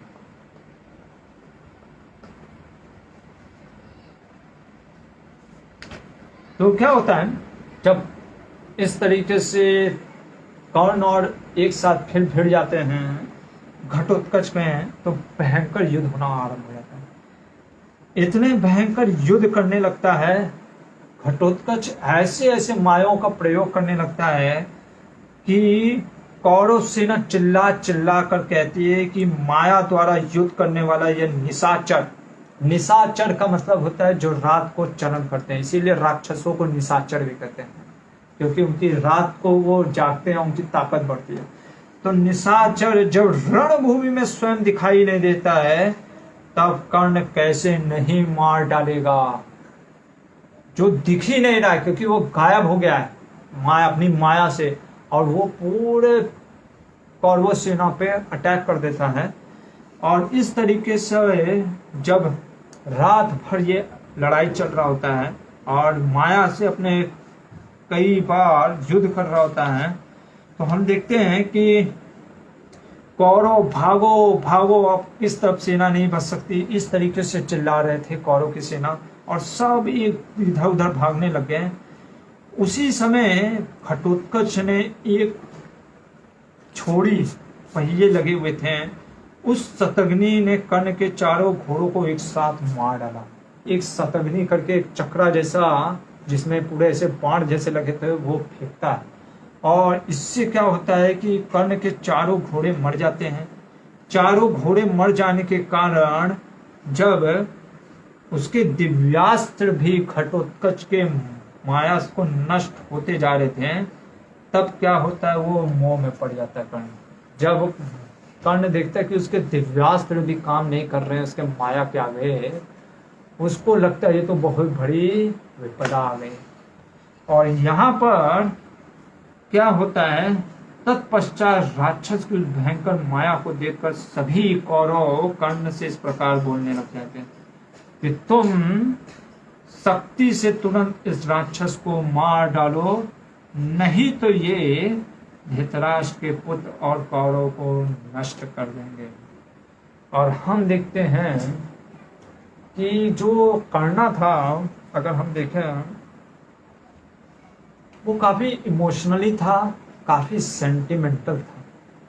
इसीलिए वो कई बार आप देखोगे जो सेंटिमेंटल या भावुक लोग होते हैं, वो भावनाओं में बहुत जल्दी बह जाते हैं, स्ट्रेटेजी का यूज नहीं करते। स्ट्रेटेजी के लिए चाहिए होता है इंटेलिजेंस, गट्स फीलिंग। वो कर्णा में नहीं था। Karna was like a something you can call sympathiser. वो सिर्फ अपने ही बुद्धि से सोचता था, उसको सिर्फ अपने ही बुद्धि या अपने मन की, जो बुद्धि भी नहीं कहेंगे, अपने मन की सिर्फ इच्छा रखता था। वो कभी भी किसी भी की आश्रय लेकर के या किसी का, आप देखोगे कभी भी अपने जीवन में कर्ण, जैसे कुंती के 4 पुत्रों को अगर छोड़ने का वचन था, ना तो कुंती ने मांगा, ना ये कर्ण भावुकता में हो करके दे देता है। उसी तरीके से इसके पुत्र, इसके पिता ने, सूर्य ने कहा कि तुम कवच और कुंडल मत देना, पर ये सोचता है नहीं, ये सोचता है अपनी बुद्धि से, इसको लगता था कि मैं अपनी बुद्धि से ज्यादा तेज हूं सबसे, और वो सोचता है कि अरे कवच कुंडल के बदले में मैं अमोघ बाण ले लेता हूं, ज्यादा अच्छा है। तो ये हमेशा आप देखोगे बड़ों का अनादर, बड़ों की बात ना मानना, जो कि आजकल हम देखते हैं काफी फैशन हो गया है, ठीक है, गुरु की अनादर, गुरु के वचनों का बात ना मानना, तो वैसे ही कर्ण यहाँ पे भी करता है। और जब इस तरीके से वो देखता है कि उसी की मृत्यु के लाले पड़ गए हैं, और जब सारी सेना ऐसे बोल रही है कि शक्ति बाण का उपयोग करो, तो कर्ण क्या करता है, उसी पासों से युक्त प्रज्वलित दिव्य शक्ति से सूर्य पुत्र कर्ण ने राक्षस घटोत्कच को ऊपर चढ़ा दिया। और हम देखते हैं कि कर्ण घटोत्कच के ऊपर वो अमोघ बाण शक्ति चला देता है। और जब घटोत्कच को लगता है कि अब तो मृत्यु आ ही गई है, देखो क्या सोच था कि जब मृत्यु आ ही रहा है तो क्यों ना इस मृत्यु के का उपयोग किया जाए सेवा करके कुछ पांडवों की। और घटोत्कच अपने शरीर को बढ़ाता है, इतना बढ़ाता है, इतना बढ़ाता है, और जैसे ही वो गिरता है तो उसके अंदर जितने भी कौरव सेना आए होते हैं कुचल करके मर जाते हैं। और जब घटोत्कच की ऐसे मृत्यु हो जाती है, पांडव सब शोक में पड़ जाते हैं और रोने लगते हैं। और इधर जब रोते हैं तब भगवान कृष्ण मुस्कुराते हैं। अब आप कहोगे कोई व्यक्ति मर रहा है और भगवान क्यों मुस्कुरा रहे हैं, इसका कारण स्वयं भगवान बताते हैं, और हम देखते हैं क्या वो बताते हैं। जब इस तरीके से वो मर जाता है और जब वो भगवान मुस्कुरा रहे होते, तो अर्जुन कहता है कि हे भगवान, मेरे को नहीं दिखता कि कोई इसमें मुस्कुराने की जरूरत है, फिर भी आप मुस्कुरा रहे हैं, जरूर इसमें कोई ना कोई कारण होगा। और भगवान बताते हैं कि देखो, जो कर्ण था वो कई बार युद्ध के लिए आता था, ठीक है, कई बार युद्ध करने के लिए आता था, पर मैं हमेशा तुमको उसके साथ युद्ध के लिए नहीं भेजता था। उसका कारण था उसके पास एक शक्ति बाण था मेरे को, और वो हमेशा वो शक्ति बाण तुम्हारे लिए ही रखा था, इसलिए मैंने ही। अब यहाँ पे भगवान बताते हैं कि सारा जो कृष्णा का ही सब चीज चला है। भगवान कहते हैं मैंने ही इंद्र को बुद्धि दी जिससे कि वो कवच और कुंडल ले सके, क्योंकि अगर वो कवच कुंडल पहना रहता तो शायद कभी उसके शरीर को कोई भेद ही नहीं पाएगा, क्योंकि वो कवच कुंडल का इतिहास आप पद्म पुराण से पढ़ लेना, जो मैंने आपको पहले भी बताया था कि उसको मारने के लिए, उस कवच कुंडल को मारने के लिए, हटाने के लिए, जो मारेगा उसको स्वयं मरना पड़ेगा। ऐसे कहानी है, तो वो पुराणों में है, वो आप पढ़ सकते हो। तो जब कवच कुंडल धारण किया था, तो और ये कर्णी जो था ये फंस गया इसमें गेम में, क्योंकि वो भी लालच में कि हाँ मैं तो भले मर नहीं सकता, लेकिन मारने के लिए कुछ चाहिए ना, तो वो स्वैप मतलब शक्ति बाण का इस्तेमाल करता है। सोचता है कि कवच कुंडल में दे दूंगा और शक्ति बाण ले लूंगा। और चूंकि मैं चाह रहा था कि वो शक्ति बाण एक ही बार यूज किया जा सकता था, इंद्र ने कहा था, और वो भी तब जब तुम्हारे मृत्यु के ऊपर संकट है, तब इसने, कर्ण ने वो कवच कुंडल इसके ऊपर उपयोग किया, घटोत्कच के ऊपर। और भगवान बताते हैं वहां पे कि क्या बोलते हैं भगवान यहाँ पे कहते हैं, अगर हम देखें ये एक तीर से दो निशाने का चीज जो मैं बता रहा हूं कि ये घटोत्कच एक तीर से दो निशाना, देखो भगवान ने क्या किया। घटोत्कच जो था वो राक्षस था, राक्षस प्रवृत्ति का भी था। वो सिर्फ और सिर्फ युद्ध इसलिए कर रहा होता है पांडवों की तरफ से क्योंकि वो पिता उसके भीम साइड से थे, और मैंने भी उसको यूज किया कि तुम धर्म युद्ध कर लो। देखो भगवान भी मौका देते हैं, तुम पापी हो कम से कम, जैसे कर्ण को भी इतना कहा कि तुम इतना कपट किए, एक मौका यूज कर देता हूं, पर कर्ण ने लिया नहीं। इसने ये पाप करता था। यहाँ पे स्वयं भगवान बोलते हैं कि ये ब्राह्मणों और यज्ञों से द्वेष रखने वाला तथा धर्म का लोप करने वाला पापात्मा राक्षस था, इसलिए मैंने इसे भी मरवा दिया। और अगर इसे नहीं मरवाता तो मैं आज नहीं तो कल इसे खुद मारता। भगवान को धर्म का लोभ है। यदा यदा ही धर्मस्य ग्लानि भवति भारत अभ्युत्थानम धर्मस्य तदात्मानं सृजाम्यहम्। इसलिए महाभारत के युद्ध को धर्म युद्ध कहना चाहिए, श्रद्धा का युद्ध नहीं कहना चाहिए। क्योंकि श्रद्धा के अगर बात करें तो सामने जो भीष्म पितामह अभी तक लेटे हुए हैं, मृत्यु नहीं हुई है, पर वो तो लड़ रहे थे उधर साइड से, अब जो भी कारण है पर अधर्म के साइड से लड़ रहे थे। भगवान कहते हैं कि तुम मेरे भक्त हो, मैं तुमको वैकुंठ दूंगा, लेकिन अगर तुम अधर्म का साथ दिए तो भरी समाज में मैं तुमको नंगा करके मारूंगा। क्योंकि भगवान कहते हैं कि जो धर्म होता है वो निजी नहीं होता है। धर्म परम धर्म जो सनातन धर्म है कहता है, जो धर्म जो चीज होता है, धर्म फेथ नहीं होता है। कई बार हम सोचते धर्म मतलब रिलीजन या श्रद्धा, नहीं। वो इसीलिए धर्म का कोई संस्कृत शब्द का उसका हिंदी या इंग्लिश ट्रांसलेशन कर ही नहीं सकते। धर्म मतलब जैसे चीनी का धर्म होता है मिठास, जैसे एक मिर्ची का धर्म होता है उसका तीखापन, वैसे एक जीवात्मा का भी धर्म है। तो वो सनातन धर्म को भगवान स्थापना करने के लिए आते हैं।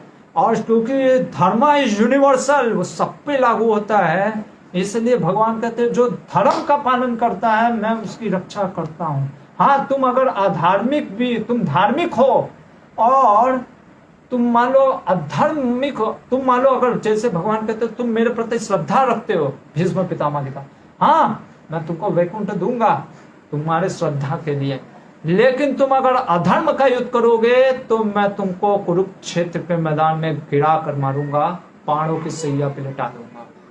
ये है कृष्णा का ओपिनियन, या कह सकते हो कृष्णा का ये सोच है। तो ये कहना कि महाभारत श्रद्धा का, अब देखो तो यहाँ पे भी भगवान उसको यूज किए, किसको? क्योंकि वो अधर्मी था, वो द्वेषी था ब्राह्मणों और वैष्णवों के प्रति। तो भगवान कहते हैं कि आज नहीं तो कल मैं मारूंगा, मारता किसको? घटोत्कच को। उसको तो मैंने तुम्हारे लिए यूज कर लिया धर्म युद्ध के लिए। तो सोचो उसका पाप भी कट गया, पाप भी नष्ट हो गया, एक धर्म युद्ध के लिए मर गया तो उसका गति भी महान हो गया। तो एक तरीके से देखो भगवान ने एक तीर, मतलब कि क्या था, एक तरीके से घटोत्कच को भी मरवा दिया और उसको यूज कर लिया पाप से हटा करके पुण्य के लिए, और दूसरी तरफ शक्ति बाण जो कि भगवान को हमेशा भय लगा रहता था कि अर्जुन के ऊपर न चलाए, इसलिए वो शक्ति बाण भी अब कर्ण का चला गया। अब कर्ण के पास कोई ऐसा दिव्यास या सिर्फ दिव्यास है, अभी भी है, लेकिन अब उसके पास ऐसा कोई अमोघ बाण नहीं है जिसको वो चला करके वो मार सके अर्जुन को। और यहाँ पर हम देखते हैं कि भगवान कहते हैं कि अर्जुन मैंने तुम्हारे, और देखो कितना प्रेम है भगवान का। और लोग कहते कि है कई बार कि हाँ, तो हमें ये सोचना चाहिए कि कृष्ण का आखिर इतना प्रेम अर्जुन से है क्यों, ये भी तो सोचो। हमारे लिए कृष्ण कैसे ये कर सकते हैं, ये सोचना चाहिए। लोग कहते हैं अरे अर्जुन को तो भगवान ने बचाया। हाँ बचाया, पर क्यों बचाया, क्यों इतना बचाते हैं, क्यों इतना प्रेम करते हैं भगवान? भगवान तो कहते हैं, भगवान कहते हैं कि मैं समदृष्टि रखता हूँ। हाँ, समदृष्टि सबके प्रति रखते हैं। जैसे बारिश होता है, बारिश समुद्र में भी गिरता है, रेगिस्तान में भी गिरता है, लेकिन रेगिस्तान में कुछ नहीं उगता है क्योंकि वो बारिश का यूज नहीं करता है। उसी तरीके से भगवान की कृपा सबके ऊपर रहती है, लेकिन कौन उसको यूज करता है कौन नहीं, ये देखना होता है। इसीलिए भगवान गीता में क्या कहते हैं, जो मेरे को जैसे जैसे पूछता है, जो मेरे पास जैसे आता है, मैं उसके साथ वैसा ही समव्यवहार करता हूँ। सिंपल सा चीज है, भगवान रेसिप्रोकेशन करते हैं। इट इज नॉट अबाउट की partiality, it is about the reciprocation. जैसे इसको ऐसे समझिए, जैसे हमारे गुरुकुल में कुछ बच्चे होते हैं, पढ़ते रहते हैं, ठीक है। कई बार क्लास ओवर होने के बाद कुछ बच्चे आकर के एक आध बच्चे की, प्रभु जी ये मैथ्स का कैसे क्वेश्चन सॉल्व होगा। अभी वो बच्चा को देख करके बाकी बच्चे कहें हाँ टीचर जी उसको अच्छा से ज्यादा बता रहे हैं, हमको तो बताते नहीं है, तो ये गलत होगा कहना। क्यों? क्योंकि टीचर वहां पे उसको बताने नहीं गए थे या कुछ एक्स्ट्रा नहीं बता रहे, लेकिन वो उसके साथ रेसिप्रोकेशन कर रहे हैं क्योंकि वो बच्चा स्वयं पूछ रहा है। जब वो बच्चा स्वयं पूछ रहा है, जब वो बच्चा स्वयं जानना चाह रहा है, तो फिर क्या है, फिर टीचर रेसिप्रोकेट करते हैं। उसी तरीके से अगर कोई भगवान के पास इतना प्रेममयी रूप से जा रहा है, प्रेममयी लीला से जा रहा है, तो भगवान भी उसके साथ रेसिप्रोकेट करते हैं। तो हमें ये क्वेश्चन पूछने की जगह कि अरे अर्जुन को भगवान इतना प्रेम करते थे, हमें ये क्वेश्चन पूछना चाहिए कि आखिर भगवान अर्जुन को प्रेम इतना करते क्यों थे। और वो मैंने आपको पहले भी बताया, हम हमेशा सोचते कुछ प्रैक्टिकल करें, हमारे पास टाइम नहीं है। जैसे अधिकतर लोगों से पूछो भगवान की भक्ति करने का, तो कहेंगे हमारे पास टाइम नहीं है। और सोचो अर्जुन के पास क्या टाइम नहीं था। अर्जुन आप सोचो गया था किस लिए कृष्ण के पास, अगर हम देखें तो वो कृष्ण के पास गया ही था किस लिए, सेना लेने के लिए। और वो सेना लेने के लिए गया था, लेकिन जब वो देखता है कि भगवान ने दो ऑप्शन दे दिए हैं, या तो सेना या तो मैं, वो सोचता नहीं है कि अरे हाँ सेना लूं या नहीं, वो तुरंत बोलता है मेरे को भगवान आप चाहिए। और सबसे ज्यादा उस समय उसको नीड किस चीज की थी, वो आर्मी के लिए ही आया था, पर उसको भगवान। और हम कहते हैं कि अर्जुन के प्रति भगवान प्रेम दिखाते, क्यों नहीं दिखाएंगे। अगर हम भी भगवान के लिए कुछ करने का या भगवान के लिए समय निकाले हैं, कम से कम प्रतिदिन 16 माला का जप करते हैं, अगर हरे कृष्ण कृष्ण कृष्ण हरे हरे, हरे राम राम राम हरे हरे, तो भगवान क्यों नहीं समय देंगे। फिर आपको भी भगवान क्यों प्रेम में आपके लिए कुछ नहीं करेंगे। लेकिन हम कहते हैं हमारे पास टाइम नहीं है प्रभु, अरे ये कौन करेगा 2 घंटा। Do something practical Prabhu, productive कुछ कार्य करो ना, कुछ करके दिखाओ। हमको ये प्रोडक्टिव लगता ही नहीं भगवान का जप। हमको लगता है कि भगवान का कीर्तन, भगवान का जप करना ये प्रोडक्टिविटी नहीं है। It is the greatest productivity. जैसे एक खाली शैतान लड़का या स्टूडेंट मान लो बहुत शैतानी कर रहा है, तो उसको शांत करना में बहुत एनर्जी जाता है, ठीक है। या आप देखोगे कई बार हमारा मन इतना प्रभावित रहता है, इतना, जैसे सिंपल सा है, बिजी रोड में आप गाड़ी चलाओ और एक खाली स्थान पे गाड़ी चलाओ, हाईवे पे, तो गाड़ी एकदम फटाफट निकलता है। लेकिन वही बिजी रोड पे पी पी ऐसे ऐसे करके आपको बहुत टाइम लग जाता है। जो चीज 10 मिनट में होता है वो कई बार हमको 1-2 घंटा लग जाता है पहुंचने में। उसी तरीके से जब आपका मन स्थिर रहेगा, भगवान पे आकर्षित रहेगा, आप वही कार्यों को जो 2 घंटा है उसको 10 मिनट में भी कर सकते हो। लेकिन जब मन ही स्थिर नहीं रहेगा तो आप नहीं कर पाओगे। तो हम ये देखते हैं कि अर्जुन के लिए भगवान इतना करते हैं, और यहाँ पे बोलते हैं अर्जुन मैंने तुम्हारे लिए किसको, घटोत्कच को भी मरवाया, और घटोत्कच नहीं मरता तो आज नहीं तो कल मारता, जैसे मैंने जरासंध को मारा था, जरासंध को मरवाया था। क्यों? क्योंकि अगर जरासंध मरता नहीं तो आज उधर ही से लड़ता और उनकी और ताकत बढ़ जाती, तो भीम से मरवा दिया। जैसे मैंने शिशुपाल का वध कराया, क्यों? क्योंकि अगर शिशुपाल मरता नहीं तो फिर वो कौरवों के साथ रहता, क्योंकि मैं तुम्हारे साथ रहता, मेरे प्रति उसका द्वेष है तो कौरवों के साथ ही रहता, इसलिए मैंने शिशुपाल को मार दिया। और मैंने एक और को मारा, और वो है इसको, एकलव्य को। एकलव्य को भगवान ने तो कुरुक्षेत्र में भगवान ने स्वयं मारा। हाँ, एकलव्य धनुर्धर। देखो क्वेश्चन ये नहीं होना चाहिए हमारा कि अरे वो महान धनुर्धर था। कई बार हम गलत क्वेश्चन सिंपैथाइज, ऐसे लोगों के प्रति सिंपैथाइज करते हैं जैसे कोई आतंकवादी है। अभी ओसामा बिन लादेन ने उड़ा दिया, कितने लोगों को मार डाला, और हम सोचे अरे नहीं नहीं नहीं ओसामा बिन लादेन को फांसी या, तो ये गलत है आपका। ये जो इमोशन है ना, ये जो हमारी वेदना है, या हमारा एक तरीके संकुचित हम कहेंगे नैरो माइंडेड है, क्योंकि आप समाज के लिए नहीं सोच रहे हो, आप सिर्फ और सिर्फ अपने भावना के ऊपर सोच रहे हो। इसीलिए कृष्णदास कविराज भी कहते हैं, श्रुति स्मृति पंचरात्रि की विधि बिना, श्रुति स्मृति पुराण आदि पंचरात्र की विधि बिना एकांत की हरेर भक्ति उत्पादेव कल्पते। अगर भक्ति भी अपने मन से किया, ढोंग करके किया, या हम अच्छा लग रहा है, हम तो भैया गणेश जी को बैट बॉल खिलाएंगे, हम गणेश जी को बॉक्सिंग ग्लव पहना देंगे, या दुर्गा माँ को स्कर्ट पहना देंगे, ये सब कर देंगे, और हम सोचेंगे कि ओ ये तो चलता है क्योंकि मेरा भावना अच्छा होना चाहिए। भावना अगर ऐसे रख करके आप सेंटिमेंटल आप कार्य करोगे तो सिर्फ और सिर्फ अपने ही जीवन में उत्पाद नहीं, समाज में भी हम उत्पाद ले आते हैं। और इसलिए बहुत जरूरी हमको समझना चाहिए, हमको कभी भी जो अपनी सोच है उसको संकुचित नैरो माइंडेड होकर के नहीं देखना चाहिए। शास्त्रों को हमें ये नहीं सोचना चाहिए अरे एकलव्य इतना महान धनुर्धर था, अरे बहुत से जो टेररिस्ट होते हैं बहुत जबरदस्त एकदम गन शूटर होते हैं, तो क्या उनकी आप तारीफ करोगे, क्या मारते हैं, क्या चीज है, जबरदस्त है? नहीं, उनको पर्पस देखो कि वो किस पर्पस के लिए यूज करते थे। और मैंने आपको बताया भी था, एकलव्य ने अपना अंगूठा किस लिए दिया था, क्योंकि वो सोचा अरे मैं महान धनुर्धर तो बन नहीं सकता, कम से कम इतिहास के पन्नों में अमर हो जाऊं कि मैं एक महान भक्त था, क्योंकि कल लिबरल और लेफ्टिस्ट लोग तो आने ही वाले हैं और मेरा तारीफ करने ही वाले हैं। तो उन लोगों का तो कान में पर्दा पड़ा हुआ है, उनको तो कुछ दिखेगा नहीं, वो तो बस देखेंगे बेचारा अंगूठा दिया है। अरे तो वो पर्पस भी देखो ना, वो पीछे किस लिए दिया है। तो ये चीज आपको समझना चाहिए, ये धर्म शास्त्र सिखाता है। और अगर हम भक्त लोग भी अगर ये शास्त्रों को अच्छे से मर्म को नहीं समझेंगे, आप आज नहीं तो कल प्रभावित होंगे। मैं गारंटी दे रहा हूँ, मैंने कितने भक्तों को देखा है। और वो चीज अब मैं जो बताने वाला हूँ वो आप भी आश्चर्यचकित हो जाओगे। और आप आश्चर्यचकित मत करो ना, क्योंकि यही महाभारत बताता है। और क्या बताता है, एकलव्य के, जैसे मैंने आपको बताया एकलव्य को भी हरा दिया, इधर क्या होता है जब ये सुनता है, ये सब सुन रहा है कौन, धृतराष्ट्र संजय से।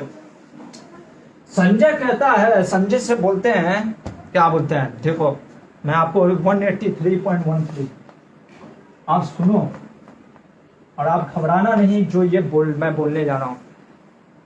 इससे पहले मैं आपको एक चीज बता देता हूं। आपको याद होगा धृतराष्ट्र भगवान के गुणगान की महिमा सुन रहा होता है, और वो स्वयं बोलता है कि ये तो साक्षात नारायण अपने बेटे को डांटता है, और भगवान के विश्व रूप को देखने के लिए कहता है कि मेरे को 2 आंख दीजिए भगवान को। आपको याद होगा मैंने आपको बताया था उद्योगपर में।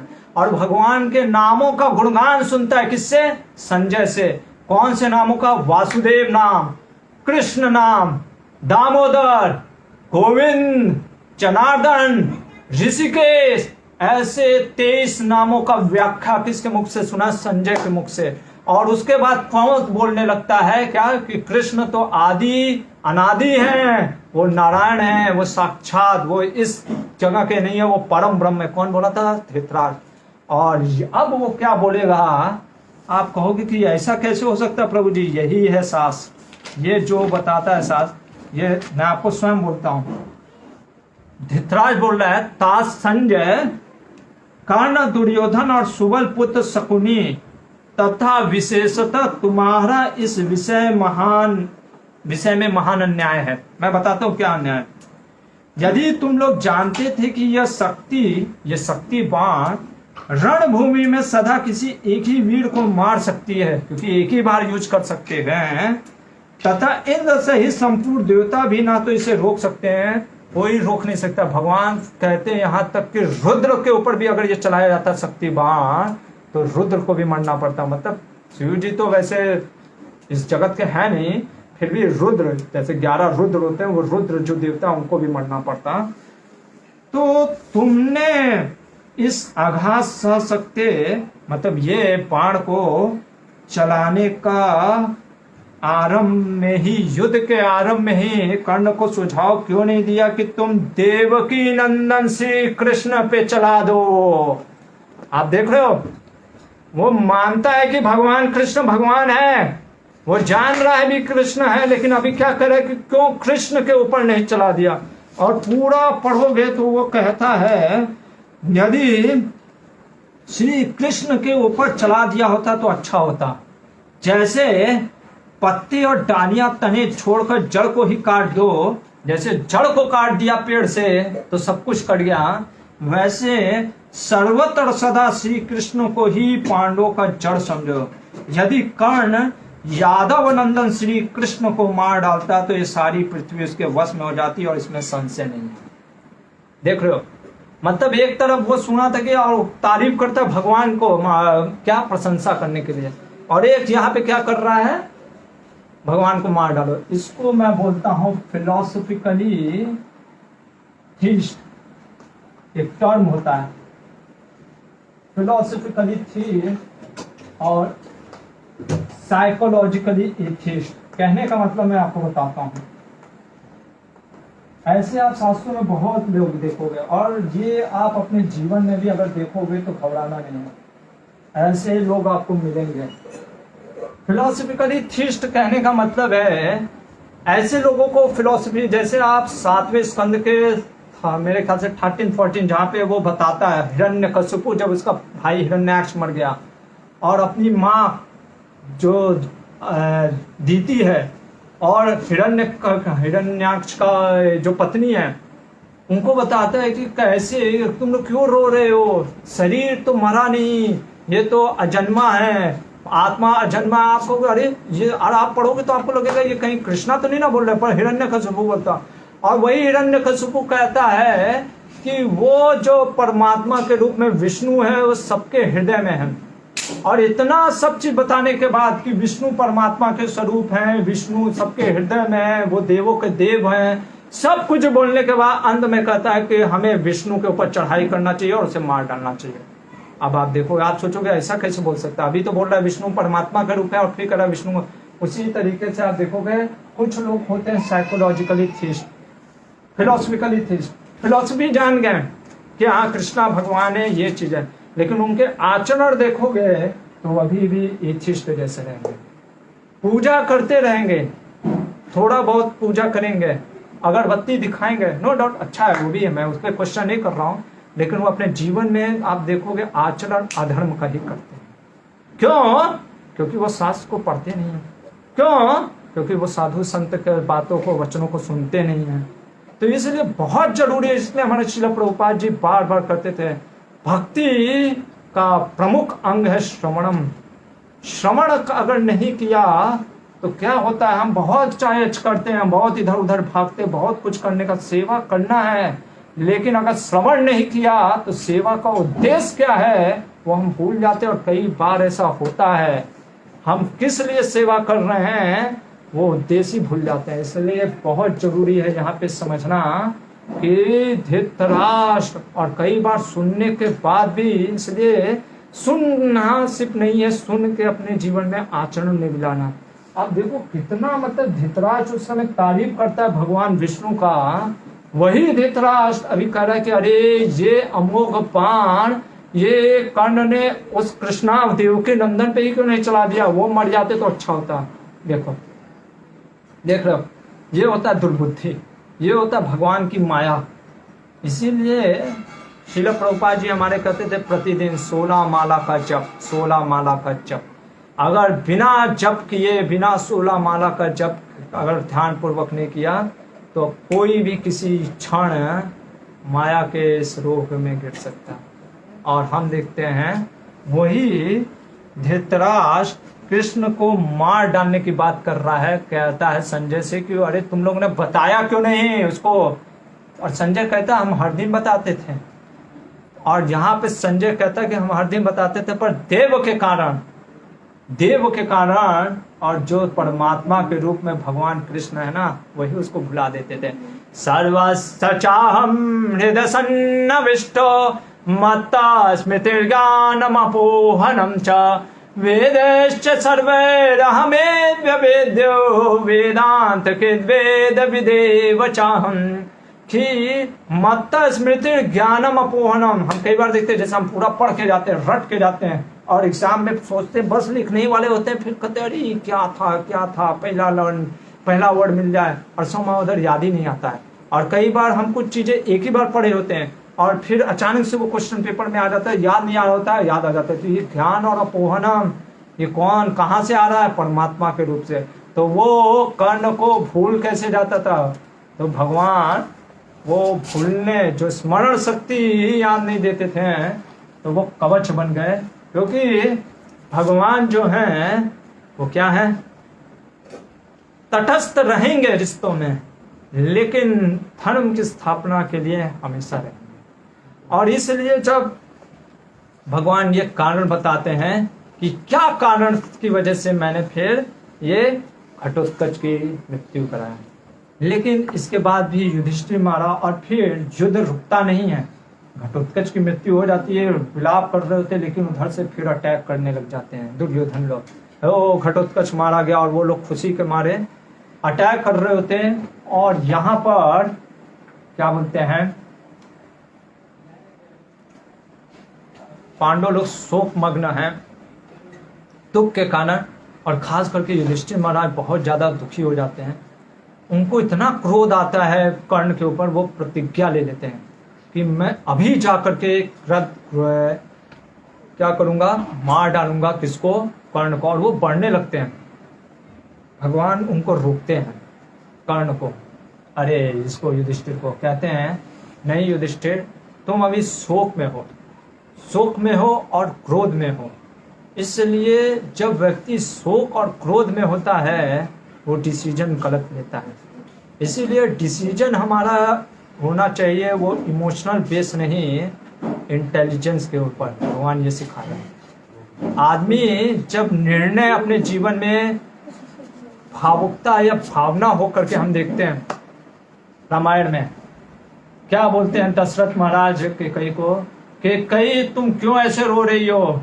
और देखो क्या फिर भी डायलॉग बोलते हैं अपनी पत्नी को, कहते हैं कि तुम मेरे को बताओ तुमको कौन इतना पीड़ा दिया? अगर तुम कहो तो जो रास्ते पे चलते हुए किसी व्यक्ति को मैं फांसी की सजा दे दूं, अगर वो ब्राह्मण और ये ना हो तो, और किसी व्यक्ति को अगर मृत्यु मिल रही है तो उसको मृत्यु की सजा छोड़ दूं, ठीक है?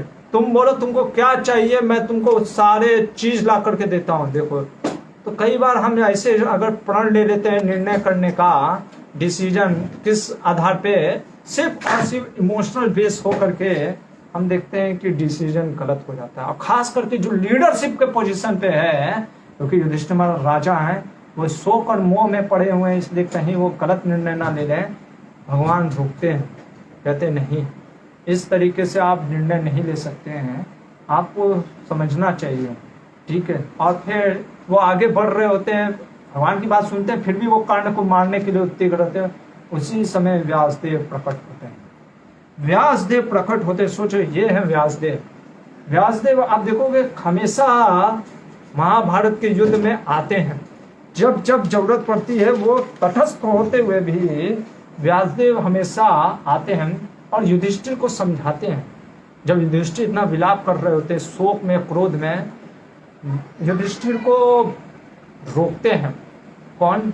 व्यासदेव। और कहते हैं देखो युधिष्ठिर, देखो यहाँ पे भी पर्पस ऑफ ट्रूथ क्या है व्यासदेव का, पहले उसको समझाते हैं कि देखो सत्य कैसे बोलना चाहिए, ये सब हमें सीखना चाहिए इन लोगों से। उन्होंने कहा हम मानते हैं कि आपका जो ये घटोत्कच का मारा गया बहुत दुख है, क्योंकि आज अभिमन्यु भी मारा गया, घटोत्कच भी मारा गया, लेकिन ये परम सत्य है। क्या? मृत्यु को कोई टाल नहीं सकता, पहला चीज। इसके बाद कहते हैं कि देखो हर चीज का उद्देश्य है, जीवन में हर का पर्पस है लाइफ में।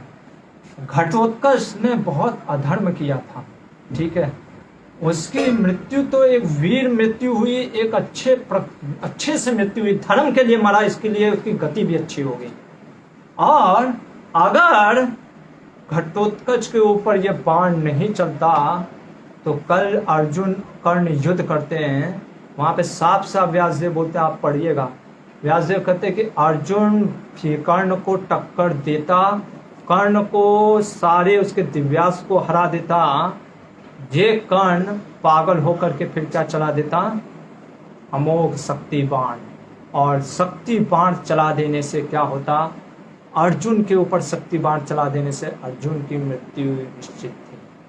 तो एक प्रकार से देखो भगवान श्री कृष्ण ने क्या किया, अर्जुन की रक्षा की और घटोत्कच को भी एक परम गति दिलाया। इसलिए तुम शोक नहीं करो, क्रोध नहीं करो, बल्कि सोचो कि कितना तुम्हारे साथ भगवान अच्छे कर रहे हैं। इसीलिए जब हमको ये विश्वास हो जाएगा कि भगवान का जो कार्य है वो दिव्य है और भगवान जो भी करते हैं वो अच्छा करते हैं, तब हम भगवान के विल को भी समझ पाएंगे। नहीं तो हम समझ ही नहीं पाएंगे कि भगवान कैसे सुविधा में। कई बार लोग ये वर्ड सुनते हैं कि भगवान कहते ना, भोक्तारम यज्ञ तपसाम सर्वमोका महेश्वरम सुहृदम सर्वभूताना। अरे सुहृदम कैसे हैं, सभी भूतों के सुहृदम कैसे हैं?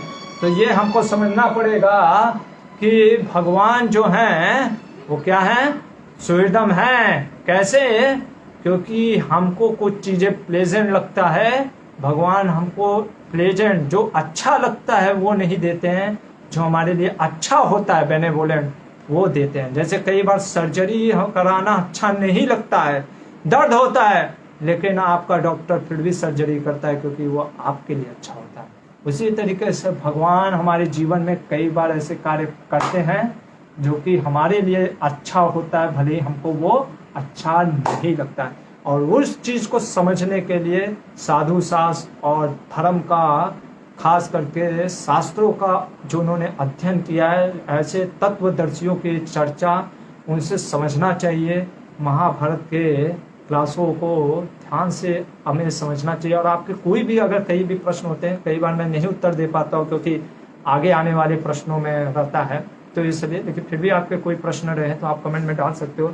और कल हम देखेंगे जो 15वां दिन का जो युद्ध है, जो कि कह सकते हैं एक तरीके का द मोस्ट टर्निंग पॉइंट भी कह सकते हैं, या कह सकते हैं ऐसा कल कुछ हुआ जो कि अर्जुन को भी क्रोध में डाल दिया। और हम देखेंगे कल भगवान क्यों कहते हैं सारे योद्धाओं को कि सब अपने हथियार डाल दो। भगवान करे क्षत्रियों को, योद्धाओं को हथियार डाल दो, क्योंकि धर्म, क्षत्रिय धर्म तो कहता है कि हमेशा योद्धा को युद्ध करते रहना चाहिए, पर भगवान क्यों कह रहे हैं क्षत्रियों को भी, योद्धाओं को भी कि शस्त्र डाल दो, क्योंकि धर्म क्या चीज है ये समझना है तो भगवान के भक्तों से ही समझ सकते हैं, हमको समझ में नहीं आएगा। तो हम कल देखेंगे कि कल क्या होता है 15वें दिन महाभारत के युद्ध में। हरे कृष्णा, श्रील प्रभुपाद की जय।